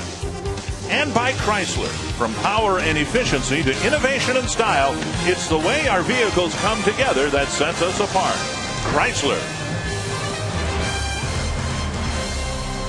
Couple of bases loaded walks, the difference in the game, and now in the bottom of the fourth, Casillas taking ball one, and he takes strike one. It'll be Casillas, Span, and Cabrera against Brian Mattis, who's had his own issues. The Twins left the bases full in the first, scored a couple, left one on in the second, scored one and left one on in the third. 2-1. This game's been a mess. It has not been well pitched by either team. Mattis has just pitched well enough to stay in the game. 3-1 now to Casillas. Well, 7 walks for the Twins pitchers here tonight so far, and that's not that kind of makes for a long game, also a long inning at times. And Casillas draws a leadoff walk. Mr. McPhail out of here now, and the Aflac Duck. We'll have to rely on Mr. Herbeck for help with our Aflac trivia question. Aflac. Who was the last Oriole to lead the American League in doubles?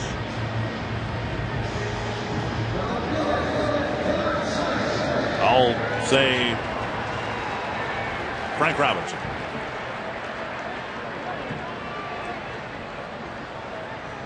Denard Span with a 2-run triple his last time up. Takes a strike. Boy, the Orioles had some great clubs back in the 60s and early 70s. They could hit. I'm not going to say Boog Powell.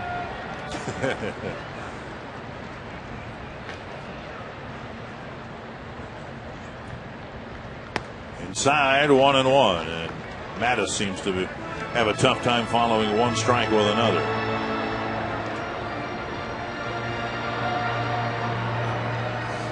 The Orioles keep tacking on runs for Mattis. And here are the Twins with Casillas aboard after a leadoff walk. We have Mr. Herbeck, who's on the all Metrodome team, and here at the Metrodome today, they're counting them down, Herbie. We've got 19 home games left after this. I suspect you might have been on the crew laying sod over at Target Field last night. I didn't make it over there. You didn't? No, I was checking it out on TV, though. I got to see that. But Casillas with a great jump, and Wieters has no chance. Wieters has a great arm, but Casillas stole that off the pitcher right there. Stolen base number 9 on the year for Casillas in 9 attempts. Look at the jump he got right there. By the time Wieters got the ball, no chance.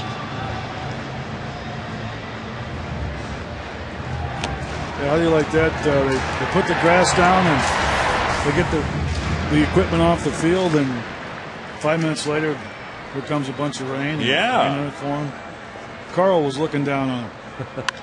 Span lifts it down the left field line, and Luke Scott has a long run, and in foul ground he makes the catch. So Span does not get Casillas over to third, 1 away. They ship it during the day, and it arrives at night, and they only lay it down at night. I did not know that until today. And they're starting in left field. They're working their way around the outfield, and then eventually the infield and the area around the dugouts will be covered by Thursday night. I've had sod laid in my yard before, and they don't lay it, come and do it at night. They don't do it at night on your yard? What's the deal? Why. That's probably why you have to keep getting new sod.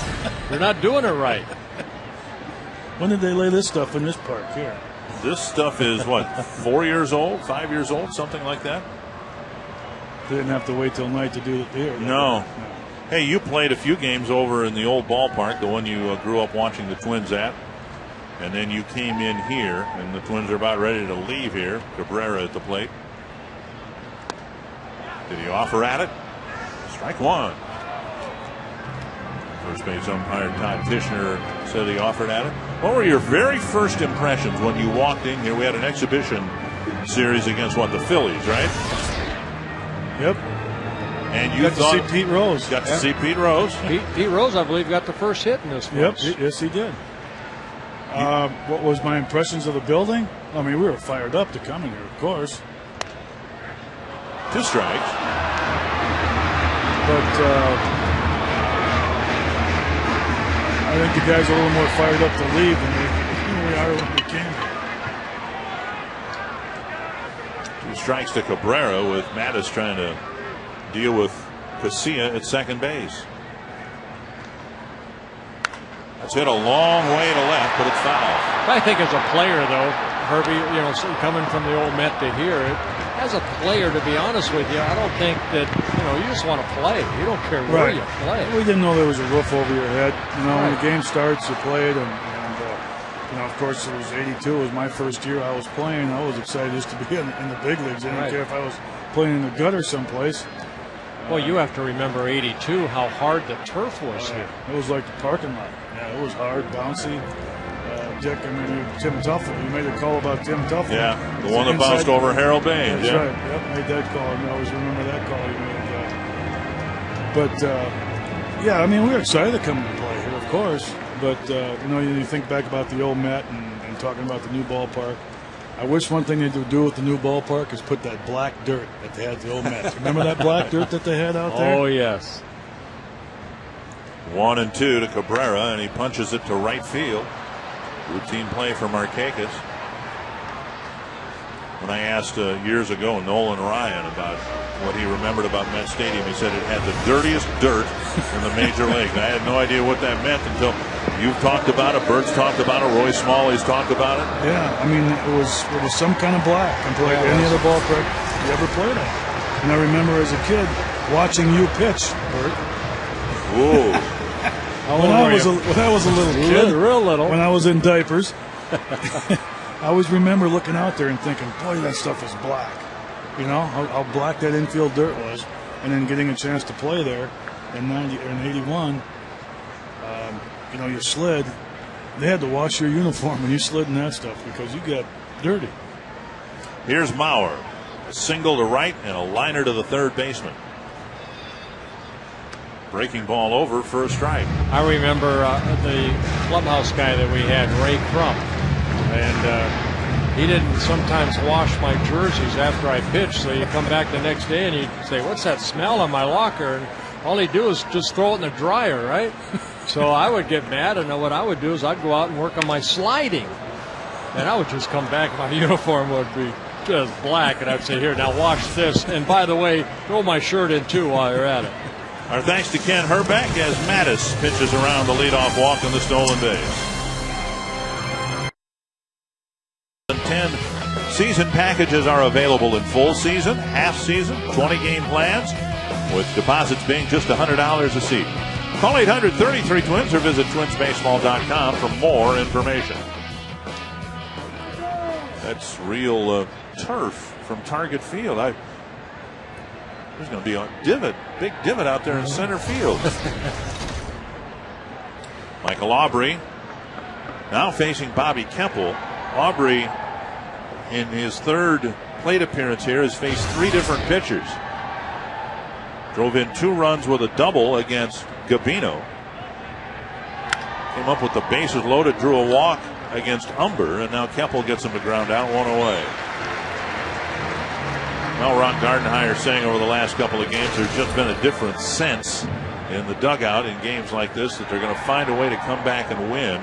Step one in that, I would think, is a pitcher going out there and just kind of taking control of the game and putting a 0 or 2 up. Yeah, I think Gardy and Rick Anderson are hoping that Philip Umber would be that guy to work out of it and work deeper into the ball game. Now they're hoping that Bobby Keppel can do that. And Keppel has had some issues of his own over the last few weeks. Hoping to come up with a good one here. Pitch through the middle innings, maybe allow the Twins to come back tied up, take the lead. A little bit low, 2-0. Yeah, Keppel's longest outing in his first appearance this year, back in late June when we faced the Cardinals in St. Louis. He worked 4 shutout innings. And that's what the Twins would need here this afternoon. Put some zeros on the board.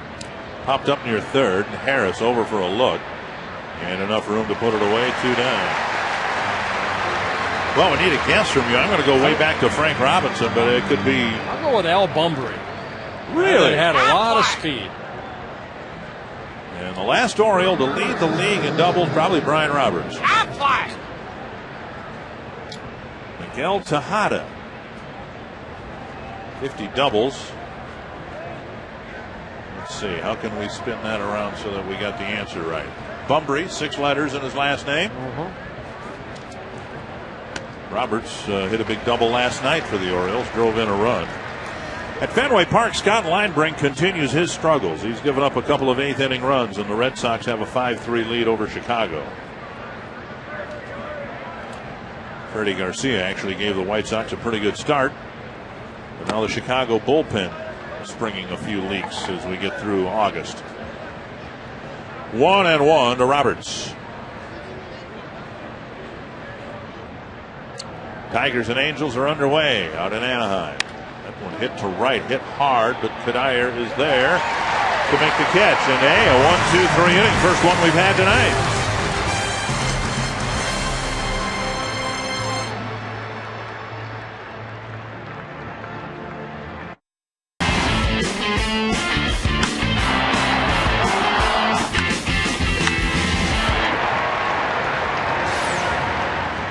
The Metrodome, where the Orioles have a 2-run lead. Robbie and Smokowski, Ron Coomer, Bert Blylev, and Dick Bramer. And Justin Morneau, homered his last time up, will lead things off in the 5th against Brian Mattis. Ball 1.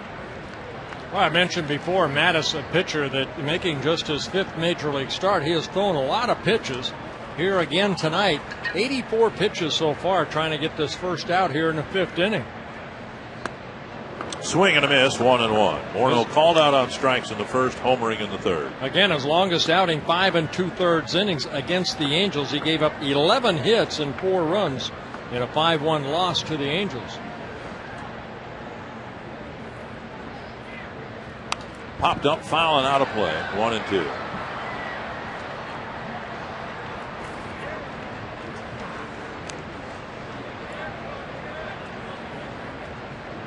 Morneau, Cuddyer, and Harris to face Mattis here in the 5th, who of course needs to complete this inning with the lead to qualify for a win. That's into short center, and PA comes in a few steps. 4 in a row set down by Mattis, the 3rd time the Twins have faced him, 1 away. Time for the Quest high-speed pitch, brought to you by Quest High-Speed Internet. Well, Mattis at 93. Gabino at 92. Here's Cuddyer with 1 out in the 5th. Up high, ball 1. Twins trying to extend their winning streak to 5 games. It would be the longest winning streak of the year. There have been a couple of 4-gamers along the way. Cuddyer pops it up. It'll reach the seats. 1-1.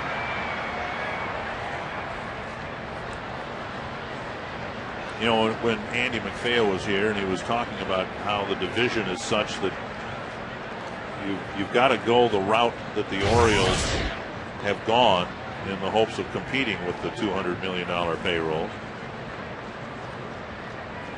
1-1 to Cuddyer. What he didn't say was that's exactly how the Rays won the division, got to the World Series last year. largely with homegrown talent. And you catch a spark and you hope to win a couple of playoff series. This one hit again to short center, and PA comes streaking in. Roberts out. And PA with the catch after bumping into Markakis, and I think Markakis stepped on his foot. Well, the center fielder usually has the control of catching a ball, and that's what PA did. He hustled, went over there. Markakis kind of bumped into each other. Take a look right here. PA calling them off. Both of them keeping their eye on the ball, and Markakis stepping on PA. PA able to catch the ball. Here's Brendan Harris trying to get something started with 2 outs. And a fastball inside. Mattis walked Casilla to start the 4th, and since then he's gotten 4 fly ball outs and a little dribbler to first. Red Sox taking a 6-3 lead into the 9th inning against Chicago at Fenway Park.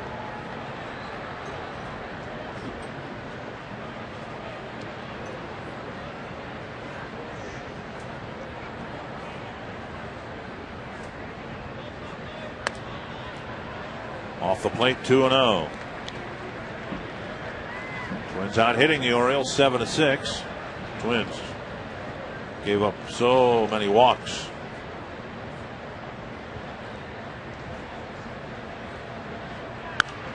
And Harris swings away on 2-0 and lifts it foul. Hey, I'd like to say happy birthday to Adam Hansen. Adam, happy 21st birthday yesterday. I mentioned it on the post game last night, but wanted to say it during the ball game. He's a devoted bat boy. Great kid right there, Adam Hansen. Happy 21st birthday yesterday. 2-2 to Harris.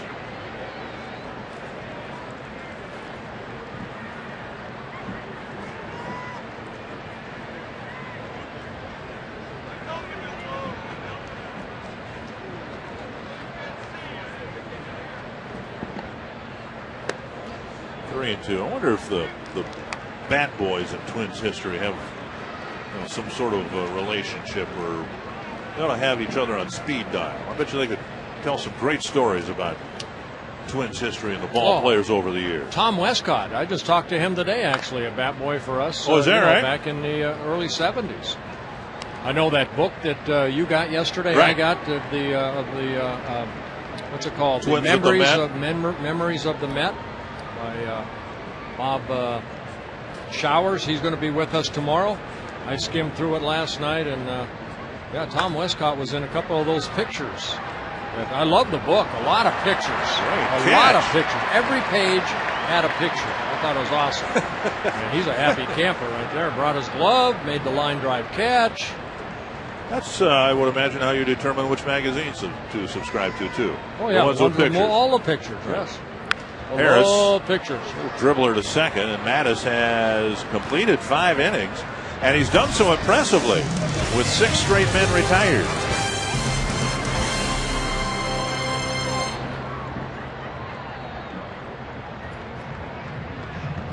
I'm Robbie, it's Mikowski, and I'm in the Minnesota State Lottery Winner's Circle, and I have $100 in Minnesota State Lottery tickets for Evelyn, who tonight celebrates birthday number 80. And look at these creative signs. Circle G Mopper. It's her 80th, and Evelyn, happy birthday. You got some flowers. What kind of treat is this to be at the Twins game with your family tonight? Oh, wonderful. Just wonderful. Now, you've been a Twins fan from day one. Your fondest memory, what is it? Yes.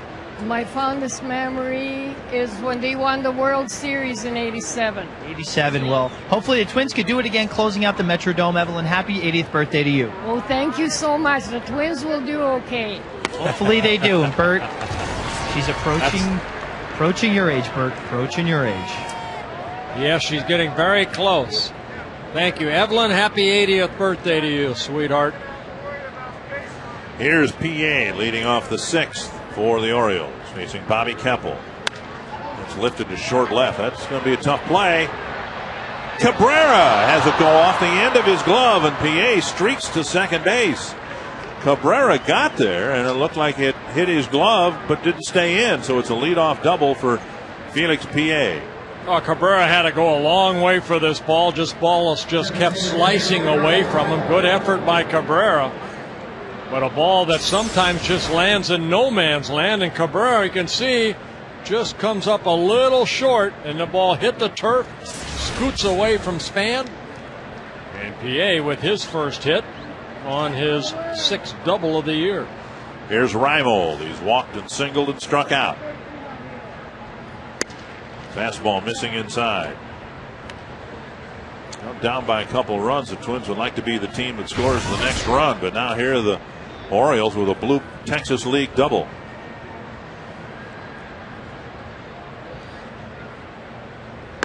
There's the inside corner, 1-1. So far, so good for Keppel. You can't be critical of him for giving up the little pop fly double. He got the Twins out of a mess in the 4th, pitched a 1-2-3 5th, and now he's got to try to bear down and pitch through the middle of the Baltimore lineup. Here's a pop-up. Might be playable for Morneau near the Baltimore dugout. And Morneau with the catch, and Mauer ends up in the dugout, and now they got PA trapped up. Double play. PA saw somebody fall into the dugout, but it wasn't the guy with the ball. Well, bad base running right there by PA. Felix PA has to know exactly who catches this ball. He's standing at second base. Now, this was out of our view from where we're sitting, so we couldn't see this right here. Justin looking at Joe, and it's Justin that kind of reaches out as Joe falls into the dugout, and he's okay. But then you can see Keppel right there saying, hey, to third to Harris, and Harris tagging PA for a double play.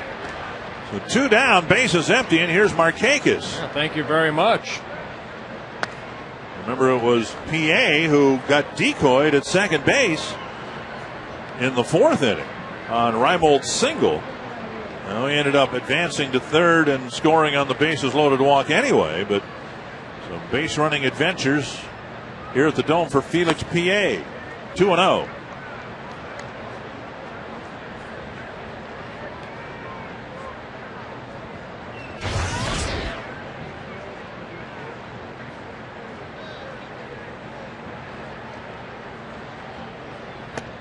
And a strike, 2-1.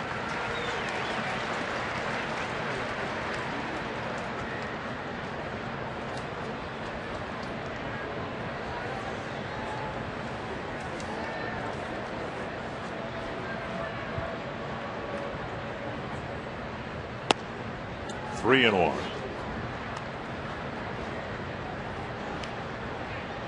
Twins have already walked 7 batters.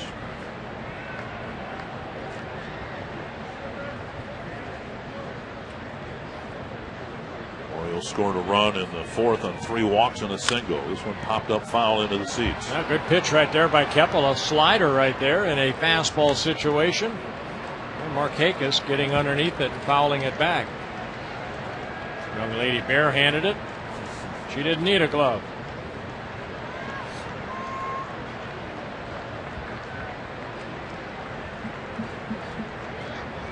Three and 2 to Nick Markakis. Bounce toward the hole. Cabrera backhands, fires. The throw up the line, and Markakis will get an infield hit with 2 outs in the 6th. Well, another good effort by Cabrera. You just don't have much time to really plant and throw. And on the run, he tried to throw that ball, and Markakis very quick down that first baseline. Really no chance. See Markakis sprinting across the bag. So Markakis picks up his 2nd hit of the ball game for the Orioles. Their 8th. Here's Scott with a runner at first and 2 down. It's through Mauer, and a wild carom allows Markakis to go to second.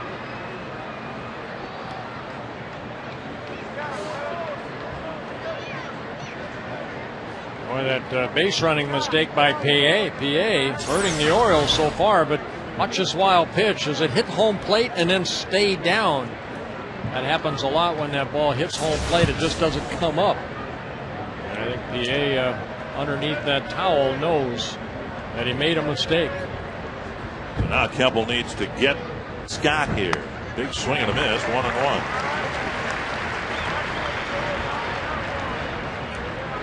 The White Sox lost again at Fenway Park. Scott Linebrink giving up 3 runs in the 8th inning. And the Red Sox have taken the first 2 from Chicago. If the Twins can come back and win this game, they'll climb into a tie with Chicago. Sailing outside, 2-1.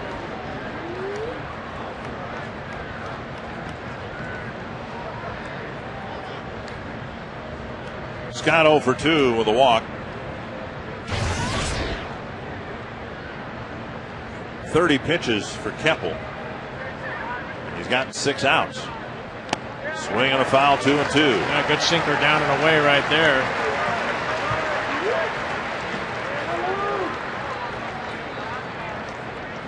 Orioles have activity in their pen. Brian Bass, the former Twin, warming up. He might take the 6th inning for the Orioles. And Mathis at 99 pitches, so his night is probably done. 2-2 to Luke Scott. And now full count. Keppel, and this has been refreshing given what's preceded him on the mound for the Twins tonight. He hasn't walked anybody. He's given up 2 hits, the pop fly double and the infield hit here in the 6th.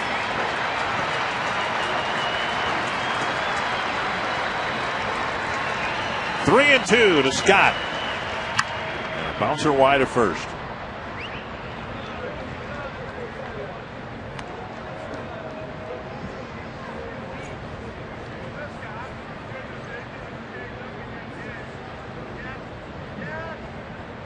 Well, Bobby Keppel, 27 years old, came up to the big leagues first for the Royals in 2006, then the Rockies in 2007, and reemerged this year, being called up on June 22nd.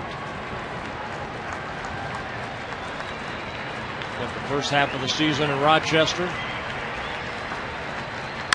That's hit to right. It's down for a hit. Kadire charges, rounding third. Markakis coming home, and Morneau now with the cutoff. And he'll get Scott into a rundown here, and Casilla will outrun him and tag him, and the inning ends. But 3 hits in the inning.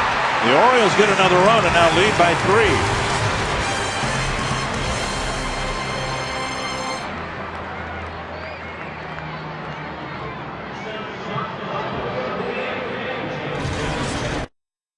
PA off the bat of Carlos Gomez. What a catch he made right here. And that definitely took some extra base hit away from Gomez. PA all-out effort, diving for the ball, coming up with it.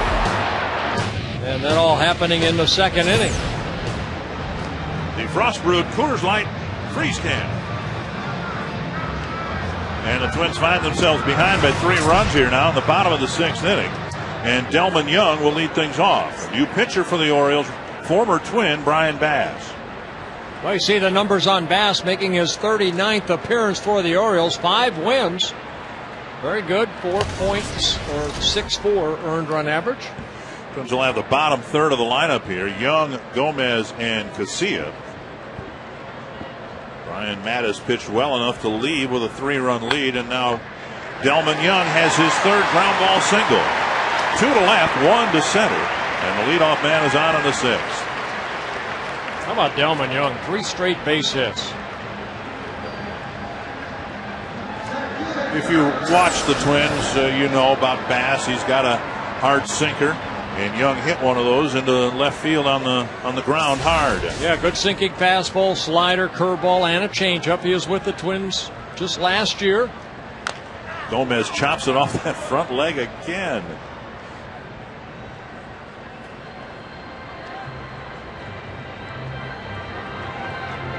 Gomez, who was robbed of a hit by Felix PA in center field and a great catch, and then was called out on strikes in the 3rd.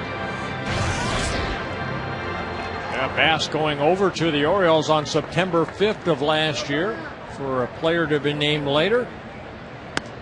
Twins really were enamored by his sinker, and they thought if he could consistently throw it at or below the knees, he'd have great success as a relief pitcher. A high chopper over the reach of Morneau. Young will hold up at second. And so now Gomez with a base hit. And the Twins are hitting that sinker into the ground with good results.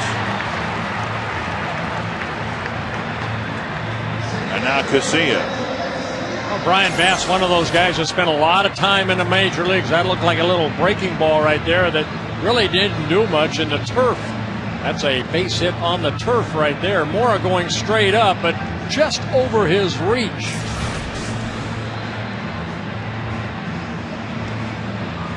Brian Bass, property of the Twins for most of 2 seasons. 2007 as a minor leaguer, and then the very beginning of the 2008 season. Made 44 relief appearances for the Twins last year. We'll see if Casilla is asked to bunt here. The Twins down by 3. Runners at first and second and nobody out. And he offered at it, strike 1. Well, he offered at it, but it was almost like he was trying to bunt for a base hit rather than square around and lay it down. Scotty Alger looking at the dugout, see what the signs are. As Casilla with only 2 sacrifices on the year. Try to square around. If you're going to give yourself up, square around, deaden that ball. That hit the plate.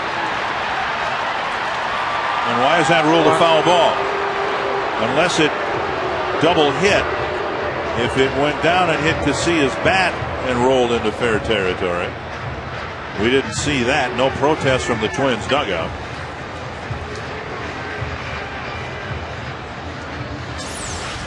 Let's take another look at it right here. Yeah, double hit. Double hit. Good call right there by Gary Darling, the home plate umpire, also the crew chief here. Yeah, pretty nice bunt, though. Yeah, the second bunt was really good. Oh, man, 30 feet between the mound and a lot of spin on it. Little backspin on it. See if he can do that with 2 strikes. Oriole infield is back now, and Casilla takes a ball. You know, as difficult as the first 4 innings have been to watch, the Twins didn't pitch particularly well, and not a pretty ball game. You can get yourself back into it if you execute. And Casilla failed in 2 bunt attempts, and now drives it to right field. This is back high off the fence, and a run's going to score. Gomez being held at third. So instead of a sacrifice, Casilla clubs the double.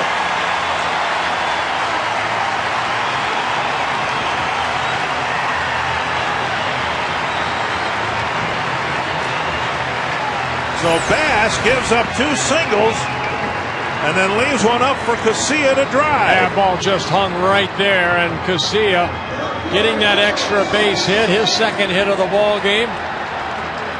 And he's been swinging a good hot bat. Casilla currently on a 5-game hitting streak, 9 hits in his last 17 at-bats, 16 at-bats.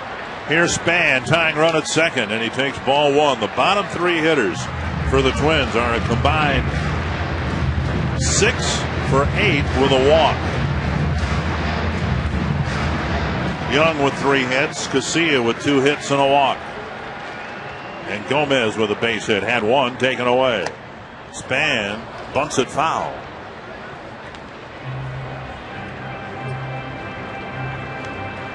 Span, who drove in 2 with a triple in the second inning, could drive in 2 more with a base hit. And Ron Gardenhire wondering why Span would even think about bunting here.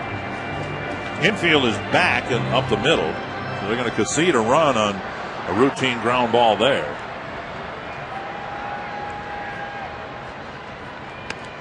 Two and 1.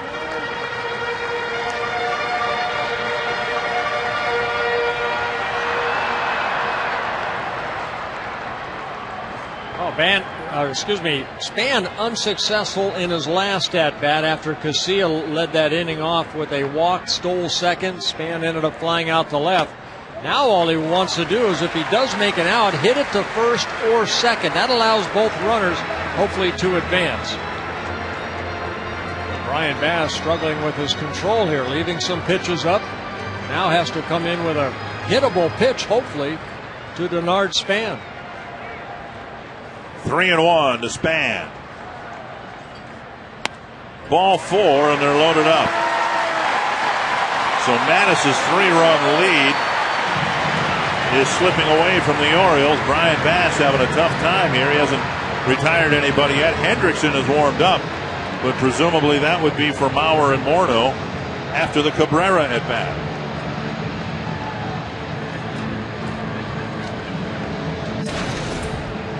Kranitz, pitching coach slash cheerleader, psychiatrist, psychologist. Each team seems to have had a lot of opportunities with the bases loaded. The Twins left the bases loaded in the first. Orioles have done it a couple of times, and now the bases are loaded with nobody out. Oh, the Orioles' biggest problem, they're fourth in the American League in hitting. The starting and the relievers, they are last combined ERA. Bullpen 11th in the American League in ERA, the Baltimore Orioles are. Cabrera goes after the first pitch and lifts it foul over the Baltimore on deck circle.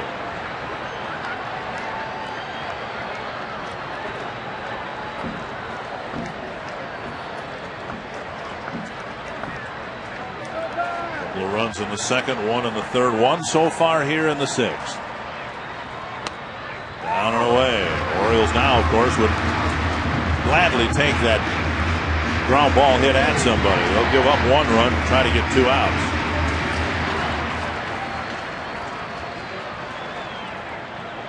One and one to Cabrera. Breaking ball gets strike 2.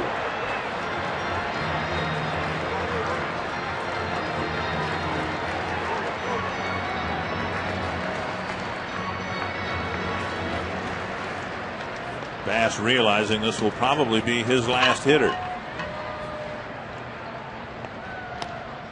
2-2. Well, he's gotten Cabrera twice to swing at that breaking ball, and Mauer hoping for a chance to drive in some runs here in the 6th inning, probably against the lefty. And Cabrera hoping that if you go throw that breaking ball, leave it up, and that fastball inside, he fouls it off. Cabrera checking with home plate umpire Gary Darling, wondering if that was a strike. So at least Bass mixed it up here a little bit. You wouldn't think he'd stand a good chance of getting a veteran like Cabrera with the same pitch 3 times. Cabrera, tough guy to strike out. He usually makes contact. And now they're loaded up. And he went back to the breaking ball down in the dirt.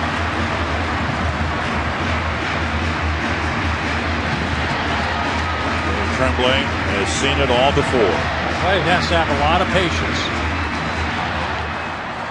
A lot of speed out there on the bases. Maybe the 3 fastest runners the Twins have. And Cabrera avoided getting hit. Takes first with a walk, and the Twins get a bases loaded walk. And a run comes in to draw the Twins to within 1. Brian Bass faced 5 men here tonight. He didn't retire a soul. The Twins have 2 runs on the board, and they're loaded up for Hendrickson. He had a tough time giving up first 3 hits and then a couple of walks. I think any pitcher's nightmare. You go out there and you face 5 batters and none of them able to score. But this is what the Twins have been able to do over the last 8 ball games. Score a lot of runs in the 6th and 7th inning. And already 2 runs with nobody out here with bases loaded.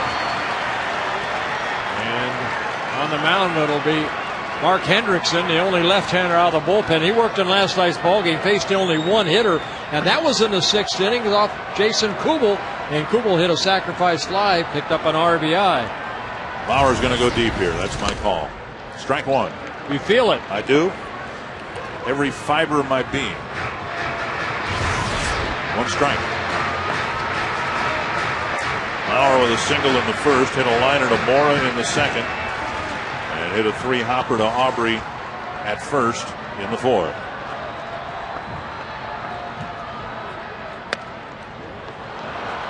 Takes a breaking ball for strike 1 and strike 2. That's no big deal to Joe Mauer. Is that bat's just starting right here.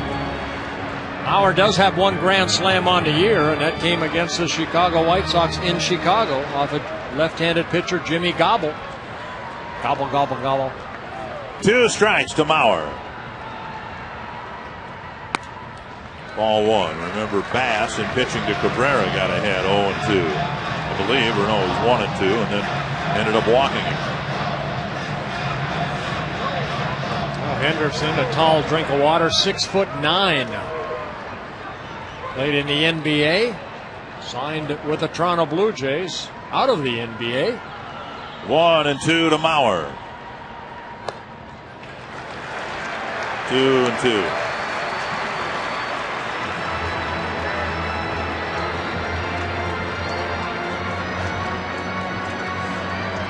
In the NBA, Hendrickson played for the Philadelphia 76ers in Sacramento and New Jersey.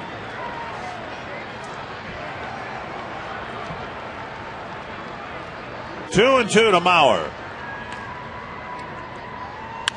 Bouncer to second. It's not a home run, Dick. The Orioles get a double play, but the tying run scores. So, Hendrickson gets a big double play grounder. The Twins get their 3rd run of the inning, and it's 6-6. Well, that's the best thing that came out of that. No RBI for Joe Mauer. He does hit into the double play. Good hard little cutter away. Roberts over to Asturias, and they complete the double play. But Casilla scoring the 3rd run of the inning, and the game is tied at 6-6. And now Morneau, who homered, leading off the 3rd, trying to get Span in from 3rd base. Strike on the outside corner.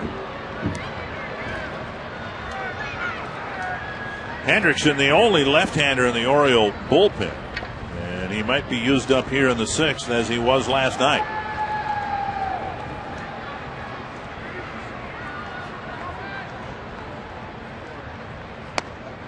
And he tried to go out there and get strike 2, but he missed. Hendrickson, 34 years old. The Orioles, his 5th different club to pitch for at the major league level. Bullpen's been better for the Orioles. Just not this inning. 1-1 to Morneau. Bouncer to second. So Hendrickson really does a great job. He got Kubel last night, and he gets Mauer and Morneau tonight. The Twins do get 3 to tie it up in the 6th.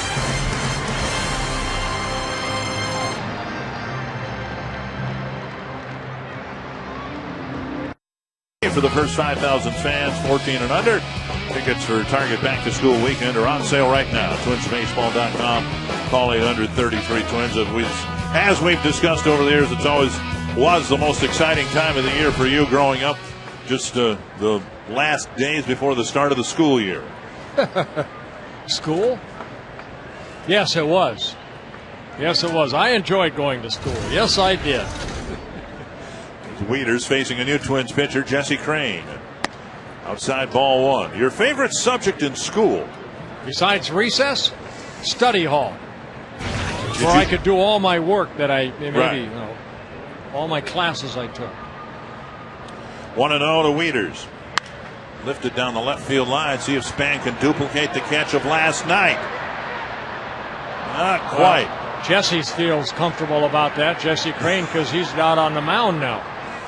So he says, I'm okay. Oh, sure, I'm on the mound. You can't make that catch? You did last night. Well, good effort again. But he just, the ball ended up right on the bench, I think. 1-1. Weeders, Mora, and Aubrey facing Crane here now in a tie game. Twins finally have tied the game up. Weeders takes up an in. Now, last night, Crane wasn't on the mound. He was on the receiving end. Yes, he was. Watch this. Boom. Ouch.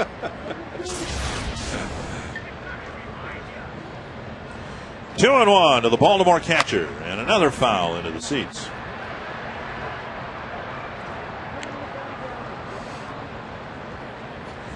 Well, Crane making his 37th relief appearance. He worked on Saturday in the Twins' 8-7 loss. 1/3 of an inning, gave up a couple hits, a couple runs with a walk and a strikeout.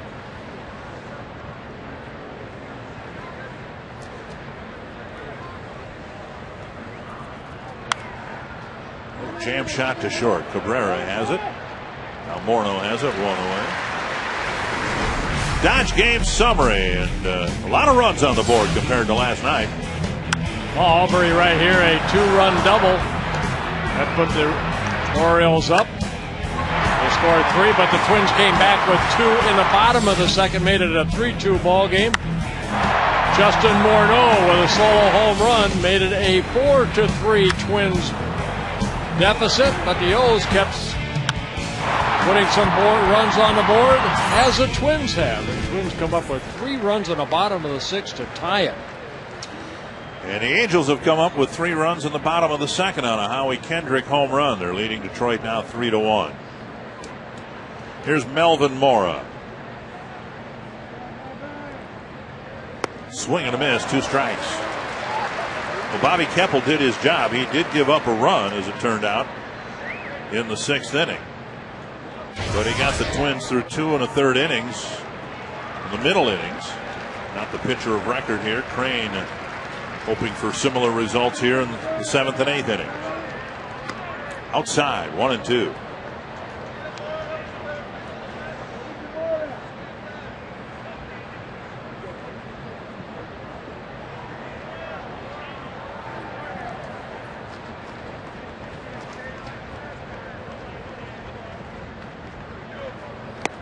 Breaking ball gets him. Put it in a good spot and got a strikeout. Now Mora striking out for the 2nd time in a ball game.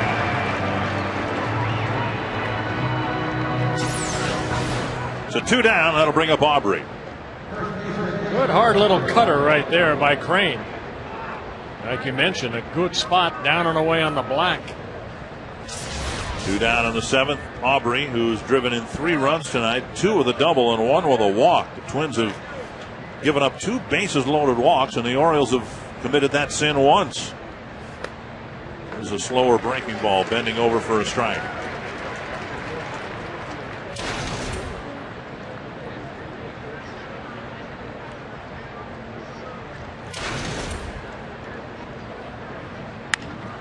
And Morneau gobbles it up. Crane with a nifty inning. Very efficient inning. 3 outs coming on 11 pitches.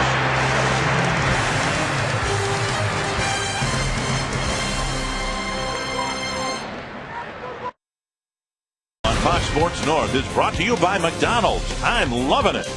By Dodge. Live strong, live bold, live now. Dodge. Grab life. And by Aflac. We've got you under our wing.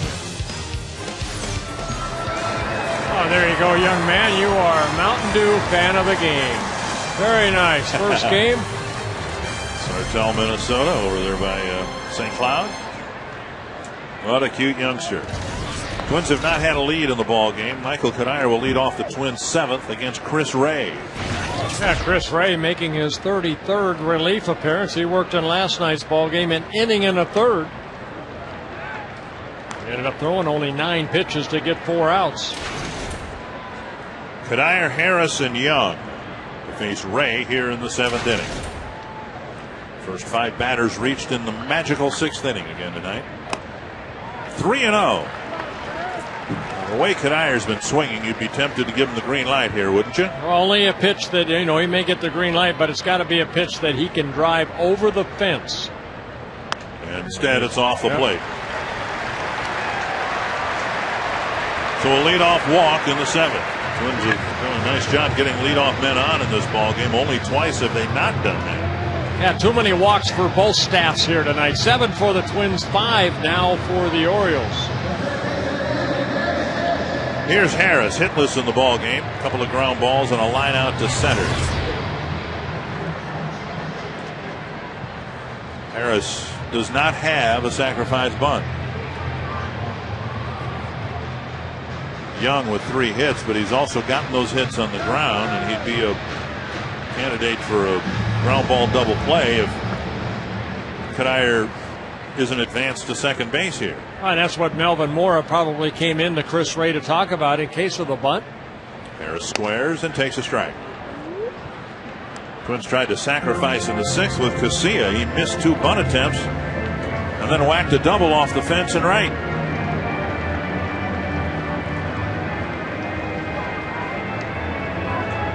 And a head shake there, maybe for taking a fastball down the middle Might be the best pitch Harris has to bunt. That was a good bunt. And Ray throws to first. So Harris took one for a strike and then rolled a beauty between the mound and first base. Yeah, good sacrifice bunt right by Harris, doing his job. And that's getting Kadire from first to second. Here's Young with 3 ground ball singles, 2 to left and 1 up the middle.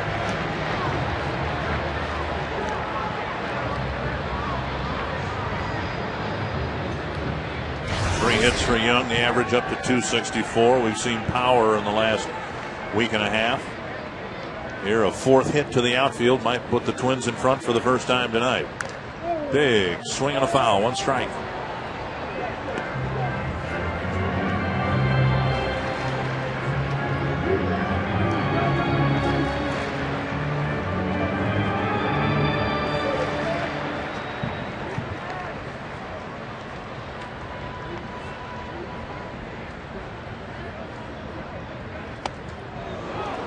Left one up and in, and Delmon swung through it. Yeah, Delmon would like to have that back. 3 home runs for Delmon Young going into the month of August, but so far here in the month of August, 5 home runs Delmon has hit.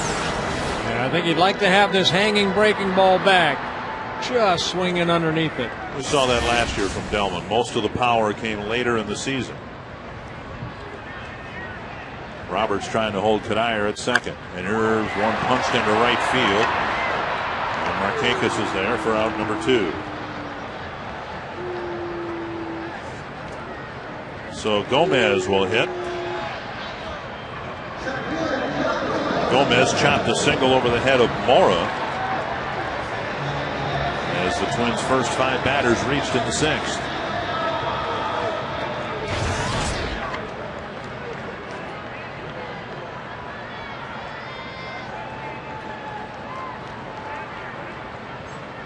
Bottom part of the lineup have pretty much helped the Twins tie this game up, and let's see if Gomez can pick up Delmon Young right here.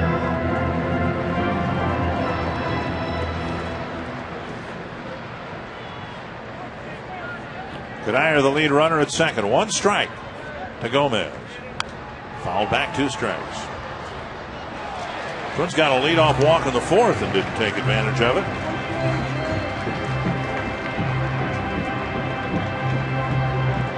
Gomez in a tough spot. Chris Ray a slinger. And Gomez is behind in the count 0-2. Oh, just off the outside corner, 1-2. That didn't miss by much. Now, we talked about last night about Chris Ray, once the closer, then had the Tommy John surgery, trying to come back and find that consistency. Gomez, a little pop fly, right center field. Roberts backpedaling, makes a fine catch to end the inning. So the Twins get a leadoff walk but don't score. We go to the 8th in a tie game.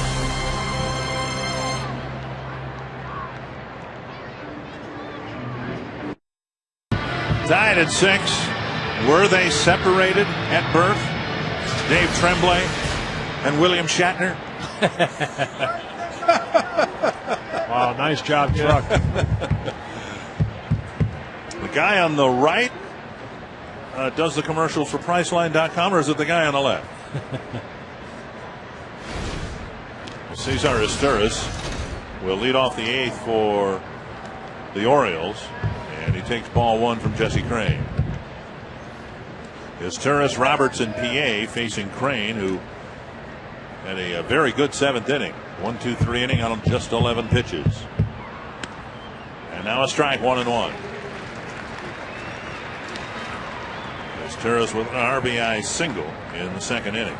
Since then, a strikeout and a foul out to Harris.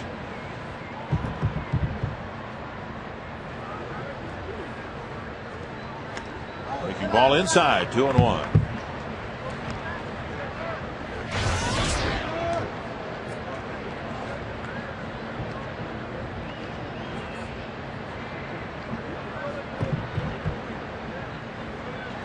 Two and 1 to Cesar Esteuras. High fly to center. Hit a couple of steps in front of Gomez. 1 down. students with a valid ID can get into tomorrow night's game against the Orioles for just $4. It's Rasmussen College Student Night, presented by B96, and there's no cheaper ticket in town. Rasmussen College Student Night tickets must be purchased at the Dome. You can call 800-33-TWINS for further details. One down in the 8th. And here's Brian Roberts, held hitless tonight, although he did line out to Kadire to end the 5th inning. Curve on the outside corner. Yeah, Roberts not able to get on base so far. He's reached safely in 26 games. That's the longest active streak right now in the major leagues. Well, let's try to get him out right here, end that streak.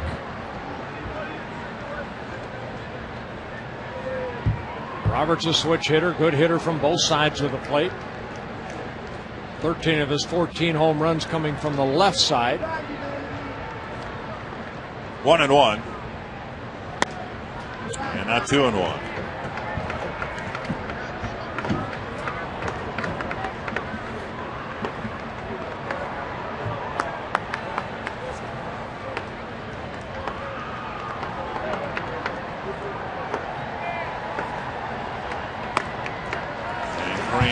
Tickling that outside corner, 2-2.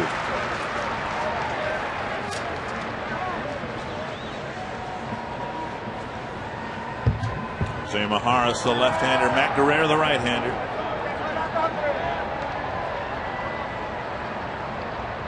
Curve, chopped up the first base side. Morneau to the bag, 2 down. If you want to learn the basics of baseball, no better place than our instructionals in the postgame. Quest Twins live post-game show.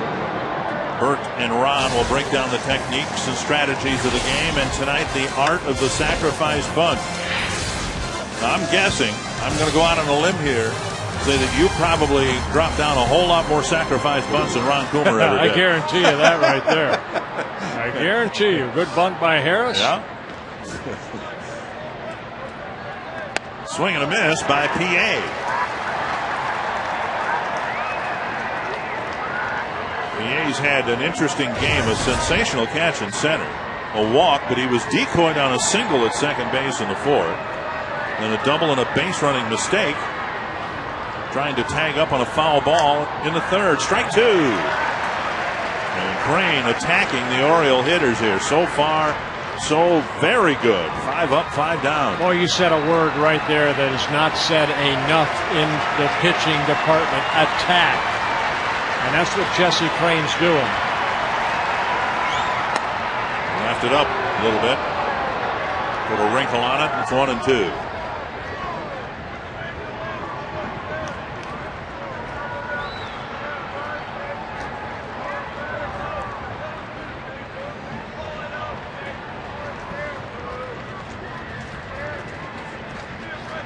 One and 2 to the Baltimore center fielder.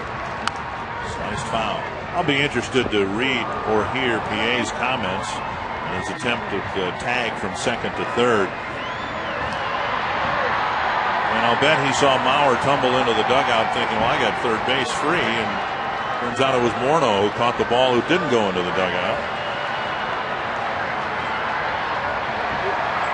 Well, the worst part as an athlete, you make mistakes, and he made a mistake right there, and maybe cost him a run. What an off-speed pitch with Crane snapping it over the outside corner at 72 miles per hour.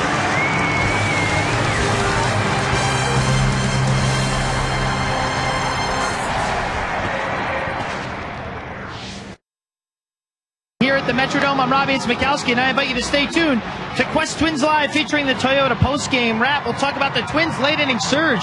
The 6th inning does the trick again as the Twins score 3 more times tonight in the 6th to tie the ball game at 6. The grass is greener. We'll take a look at the grass installation going on across town at Target Field. And the instructional tonight, as Dick and Bert talked about, the art of the sacrifice bunt from the hitter's and the pitcher's perspective. And I know Ron Coomer didn't have to lay down that many sacrifice bunts with the blazing speed that guy had in his heyday. Dick and Bert? Here's Alexi Casilla taking ball 1 from Cam Micolio. That was Micolaio. Micolaio. Cam Michelio, this guy at 6'9". They got a basketball team out there. Hendrickson at 6'9". Michelio now at 6'9". This kid right here has an outstanding arm. He throws across his body at 6'9". Very tough to pick up. This is his third stint with the Orioles this season. 1 and 2 to Casilla. 2 hits and a walk. He's had a perfect night at the plate. Casilla, Span, and Cabrera here in the Twins' eighth. And he just reared back and blew him away. Explosive like fastball. Michelio, part of that Eric Bedard trade that brought over a lot of young pitchers. Michelio, you can see him step across that body just like this. And with the follow through, at least he gets over that leg. Here's Span.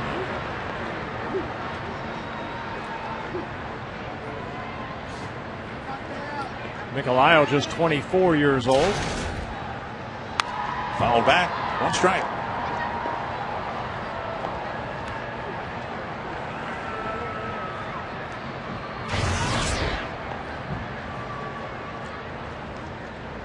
Span with a 2-run triple in the second, drew a walk.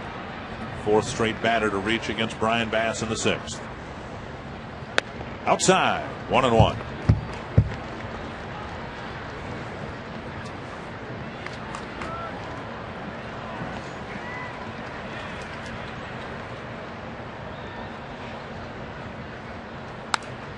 And foul away. You know, baseball doesn't have that many guys that are over 6'8", 6'9". Michelio at 6'9", Hendrickson at 6'9", Randy Johnson, I believe he's at 6'10". Yeah, I played with Jim Bibby in Pittsburgh. Jim Bibby, if you're out there, I know your health is not very good. God bless you, man. But those guys, they look like they can almost place the ball into the catcher's glove with their long arms and the way that they stretch out there. And there's a guy that Twins fans need to be aware of. Yeah. Luke Van Meel, a 7-footer. He's up to Double-A now, and he's being used as their closer. Well, watch out for the Dutchman. A 7-footer. 1 and 2 to Span, trying to get a board here in the 8th. And good changeup right there for his 2nd straight strikeout. 2 down in the 8th, and that'll bring up Cabrera.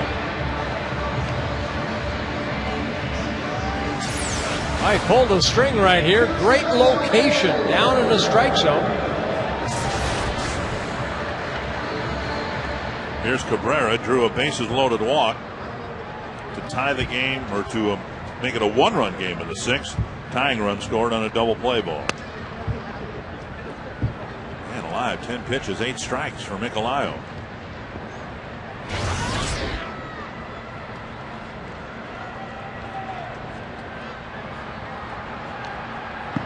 One and 1. And the Twins, if they win, will pull into a tie with the White Sox, and they'll either be 3.5 out or 4.5 out, depending on what happens in Anaheim. The Angels leading the Tigers 3-1 in the bottom of the 3rd.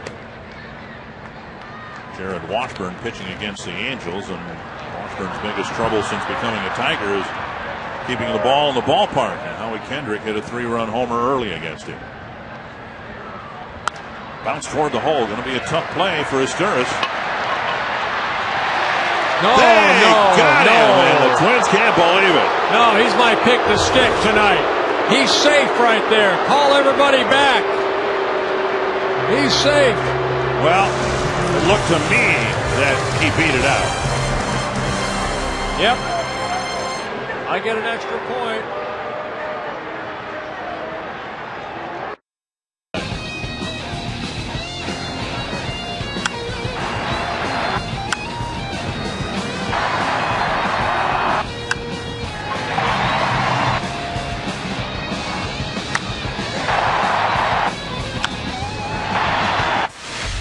AT&T, the nation's fastest 3G network. AT&T, your world delivered. Well, 2 very impressive innings for Jesse Crain, and the Twins will try to milk 1 more inning out of him here in the 9th. Yeah, 6 up, 6 down for Jesse Crain. Couple strikeouts. Right now matching a season high with the 2 shutout innings. Take a look at the last out right here. Good play by Asturias, but you could see Cabrera. Watch the ball right there. That ball hasn't even gotten his glove yet. As Cabrera tagged the bag. Tish. Matt Tishner, the umpire at first. Well, I'll give you a point. If it were up to me, I'd give you a point. Well, you wonder why I'm in last place. I just can't catch a break. Well, Crane might be just asked to get the leadoff man here in the ninth, with Markakis, a left-handed batter, due up, and Maharis continuing his warm-up tosses. But Crane hopes to get the leadoff man here in the ninth. He's thrown just 27 pitches, 19 strikes. 1-2. Shown a good fastball, couple of good breaking pitches.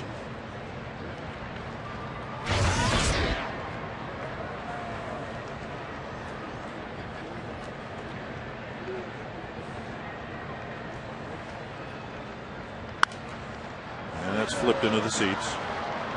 Still 1-2. Are you really in last place in the pick the stick? I probably am. I haven't paid much attention. Who's in first place? I have no idea. All I know, I've been told I'm in last. Okay. I feel like the Kansas City Royals. Got off to a good start, and then it all fell apart. No, I didn't even get off to a good start. 1-2 to Reibold. And a breaking pitch. He reached down and got it, dumped it to left. He's got a single. Span comes up firing. He's trying for a double, and he's in. A lead-off double for Nate Reimold on a breaking pitch, and it looked like he hit her right off the dirt. Yeah, the ball just left up, and Reimold just kind of went out and softly hit this ball down that left field line. His second hit of the ball game, his 16th double. Watch his breaking ball right there. Not a bad pitch, but Reimold just went down, dropped the barrel of the bat. And Bernard Span, good effort right here.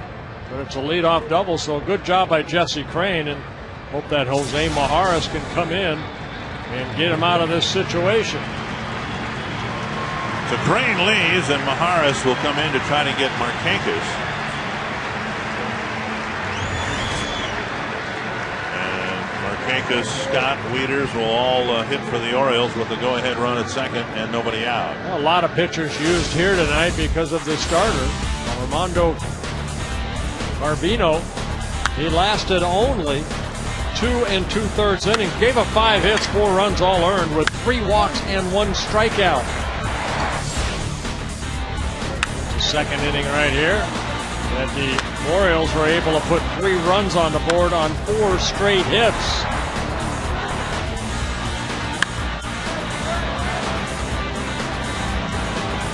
And Philip Umber came on in relief, and he struggled throwing strikes. Bobby Kemple did pretty well. Crane did pretty well, but now a leadoff double here in the ninth. And Markakis will hit against Maharis. And Maharis has been very, very good, particularly against lefties. He's been lights out. Over his last 34 appearances, and 30 of them, he has allowed no runs, so he has been outstanding.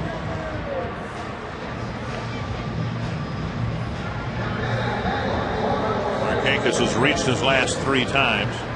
Maharis worked in last night's ballgame, making his 52nd relief appearance. Picked up his 19th hold of the year as the Twins beat the O's 2-1 through 10 pitches, 7 for strikes with that shutout inning last night. So Markakis has faced Maharis twice and gone 0 for 2.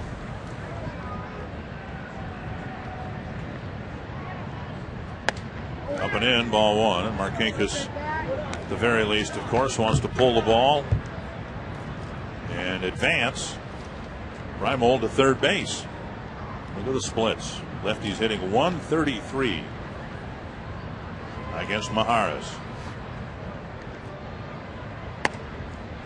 2-0.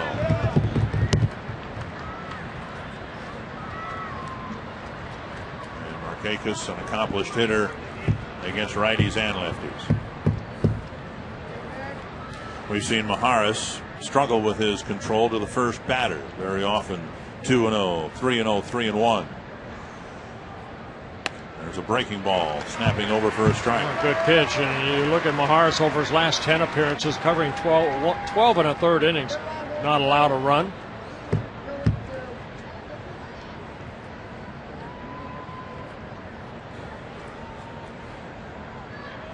2-1. Foul back, 2-2.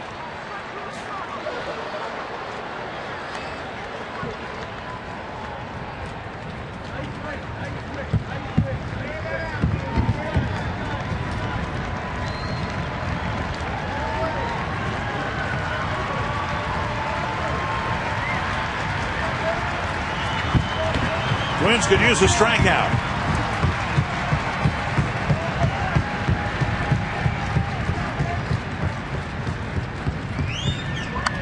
Lifted foul.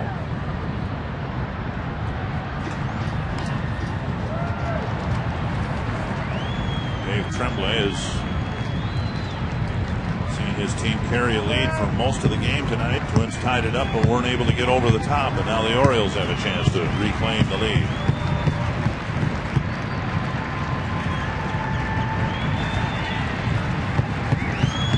2-2 to Markakis. Breaking ball popped up down the left field line. 3 Twins will chase it. Span makes the catch. 1 away. A huge first out with the dangerous Markakis gone. 1 away. Yeah, breaking ball that just stayed up a little bit. Markakis not able to do his job, and that's to advance the runner from second to third. Span and Cabrera right there, but it's Span calling off Cabrera for the big first out. Another left-handed batter, Luke Scott. And then a switch hitter, the catcher, Matt Wieters.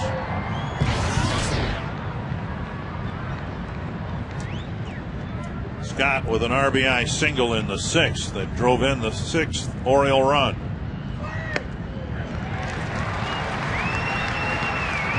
Breaking ball over for strike 1.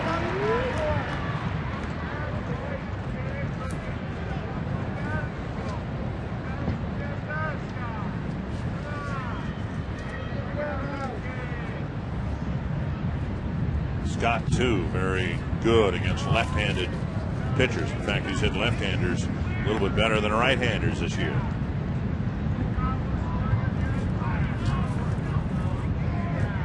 One strike. Another breaking pitch and a swing and a miss.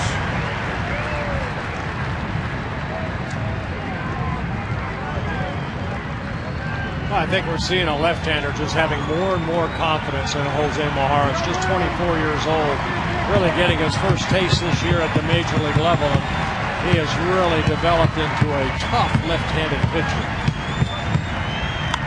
Little pop up on another breaking ball. Looks like he took a little bit more off of it. Out number 2. So the 2 lefties are gone.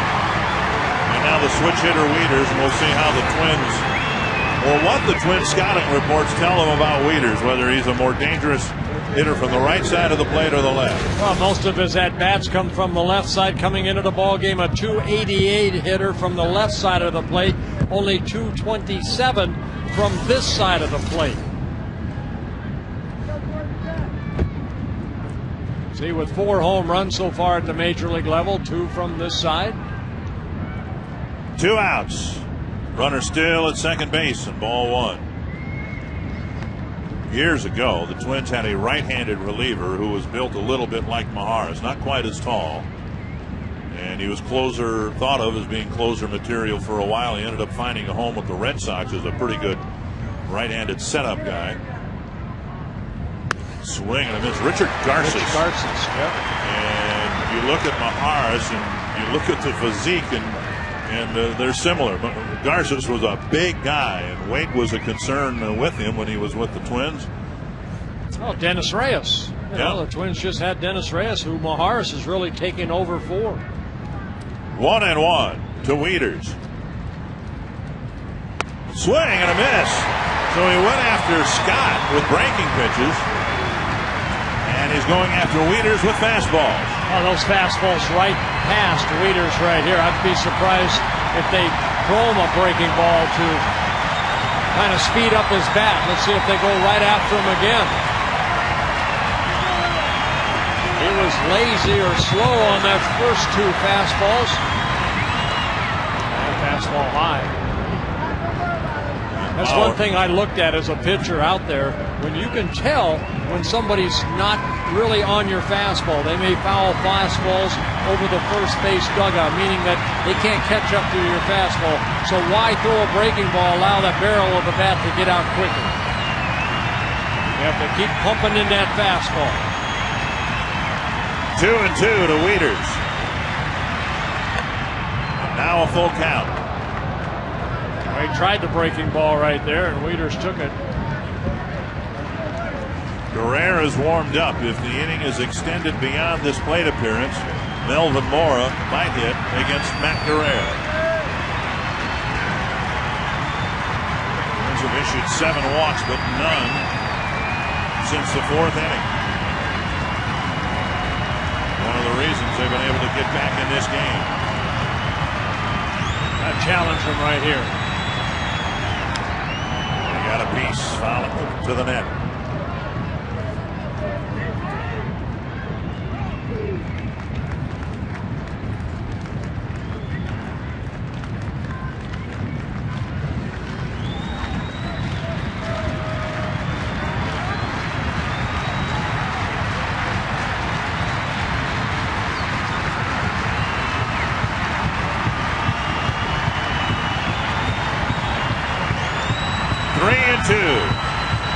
Got him!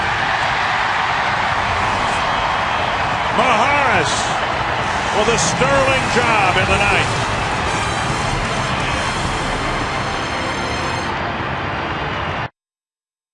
And he stayed there thanks to Jose Maharis retiring the next 3 batters. Let's take a look at the Chief game summary. Casilla, lower part of the lineup, having a good night for the Twins. Casilla, single, double, walk, couple runs scored. Albury for the Orioles, a double, a walk, 3 RBI so far in the ball game. Delmon Young, 3 hits. He's scored a couple runs. Incredibly, the Twins have not had a walk-off win at home since May 13th. Joe Creedy hit a grand slam home run in extra innings to beat the Tigers on May 13th. And the Twins haven't had a walk-off winner here at the Dome since. 1-0 to Mauer.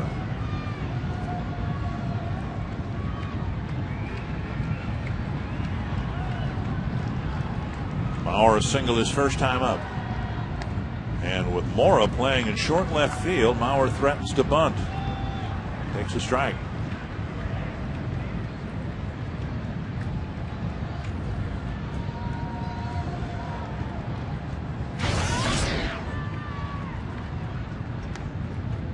Two and 1.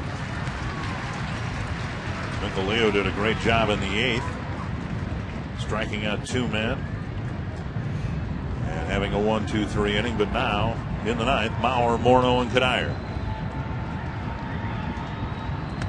Big swing and a miss, 2-2. Well, Nikolaev's got a very good arm. I mean, that ball just explodes out of that hand. He put a couple of fastballs in pretty good spots. At the knees in the outside corner.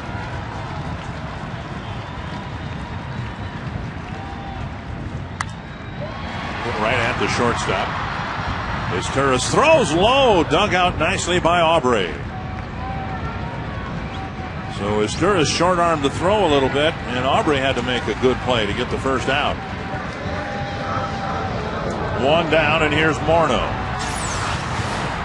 I'll take a look at the little sinker right here, and Aubrey with that big glove able to snare it for the first out.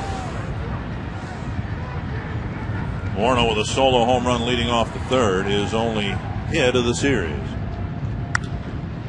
Now sharp 2 hopper hit to Roberts, and a better throw, 2 down. And that'll bring up Kadire, who has walked twice, officially 0 for 2.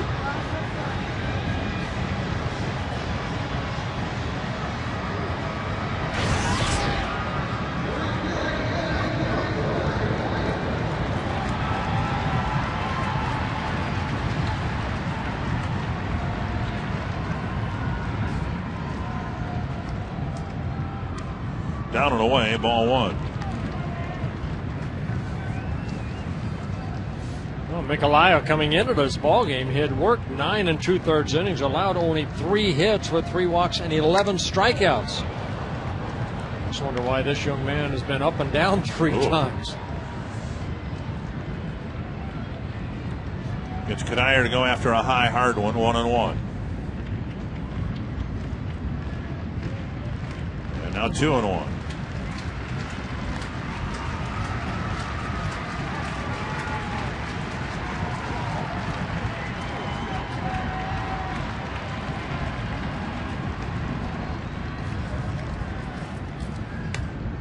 Two and two.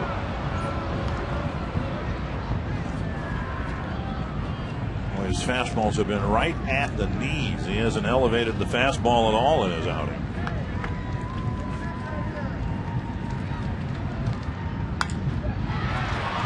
Off the glove of Roberts, and Kadire's aboard with 2 out in the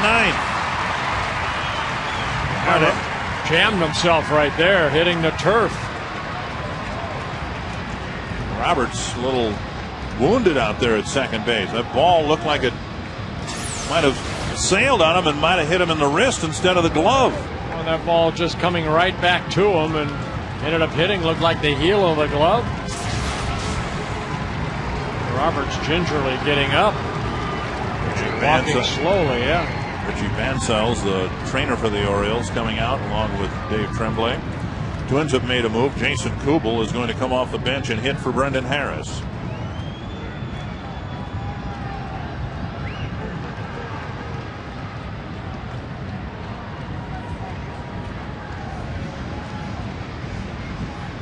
Yeah, that ball was hit so hard that it kind of came back to Roberts, who was diving, and I think it ended up hitting the glove right around the wrist area. That's the area that the trainer's looking at. So Kadire gets his first hit of the ball game. For the Twins, their 11th. Kubel not in the lineup tonight with the left-hander Mattis starting. So a pinch hitting appearance here for Kubel, with Kadire at first and 2 away. Kubel with 2 pinch hit home runs so far this year. 2 of his 20 home runs. Long hold. And time called. Kadire 5 steals and 6 tries, but you'd think the play here would be let Kubel go ahead and swing away for the fence.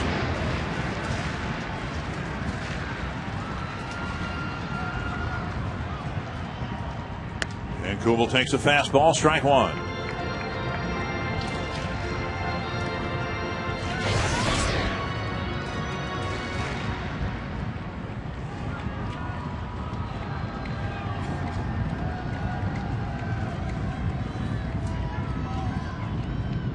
And now inside, good catch by Wieters, 1-1.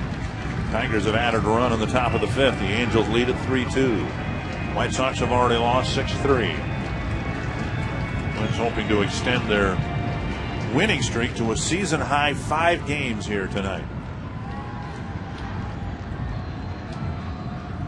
Half swing but a strike, 1-2.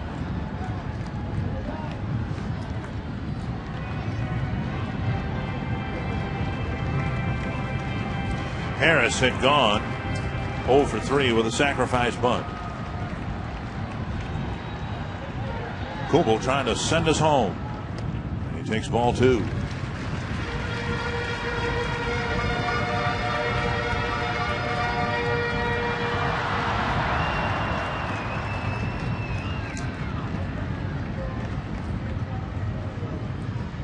Two and 2 to Kubel. Out a piece. And it's still 2-2. Kubel can extend the game but not finish it. Delmon Young is on deck.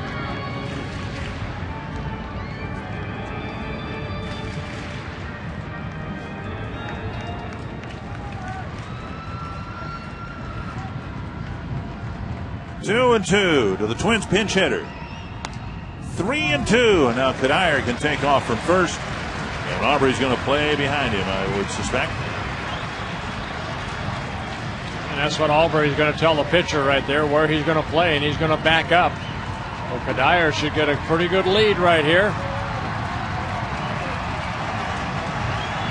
Full count to Kubel. Popped up, back and out of play.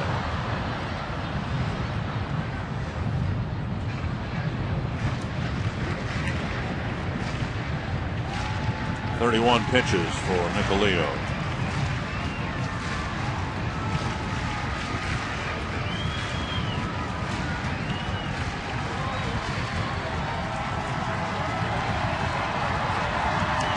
Three and two. Another foul.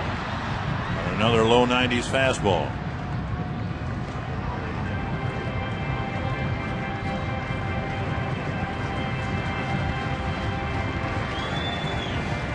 Eight pitches so far in this at bat.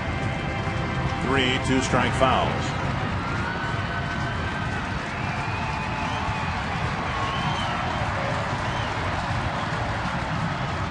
Ball 4. Kadire to second, and Delmon Young can provide the game-winning hit.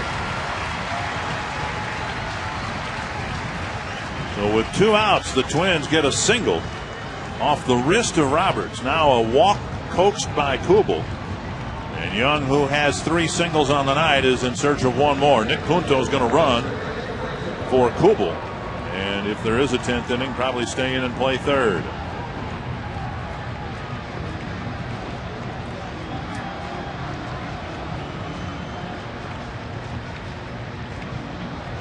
So with all of this here and Joe Creedy's unavailability, the only realistic bench moves the manager can make are made here in the 9th inning. 3 ground ball singles for Delmon Young. Delmon his first at bat, the ball down in the strike zone, another ball down. So facing Micolio right here might be his cup of tea. Micolio's done a good job of keeping the ball down in the strike zone. Ball 1.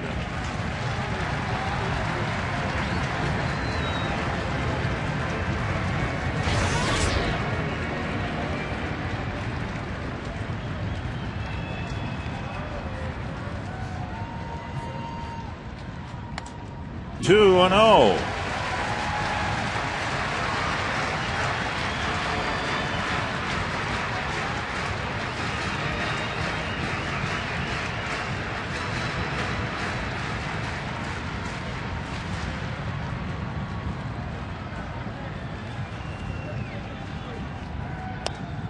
Three and 0 with Carlos Gomez on deck.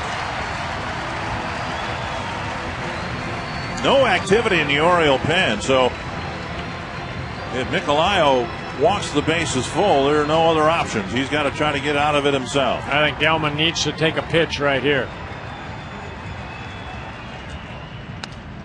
And he takes a strike. Yep.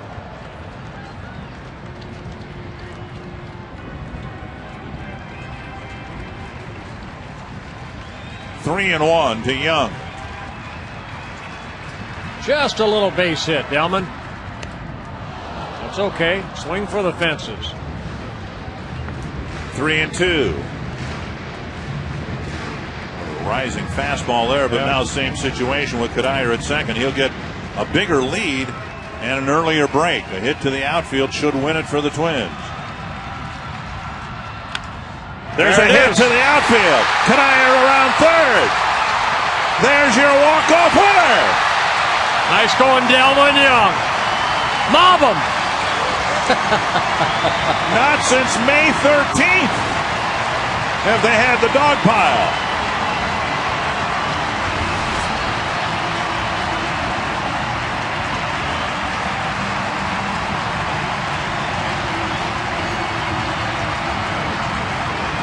The only lead the Twins have had. And they get it in the bottom of the 9th. They're tied with the White Sox and Anthony, a game the Twins didn't play particularly well in early, but they came back again in that 6th inning.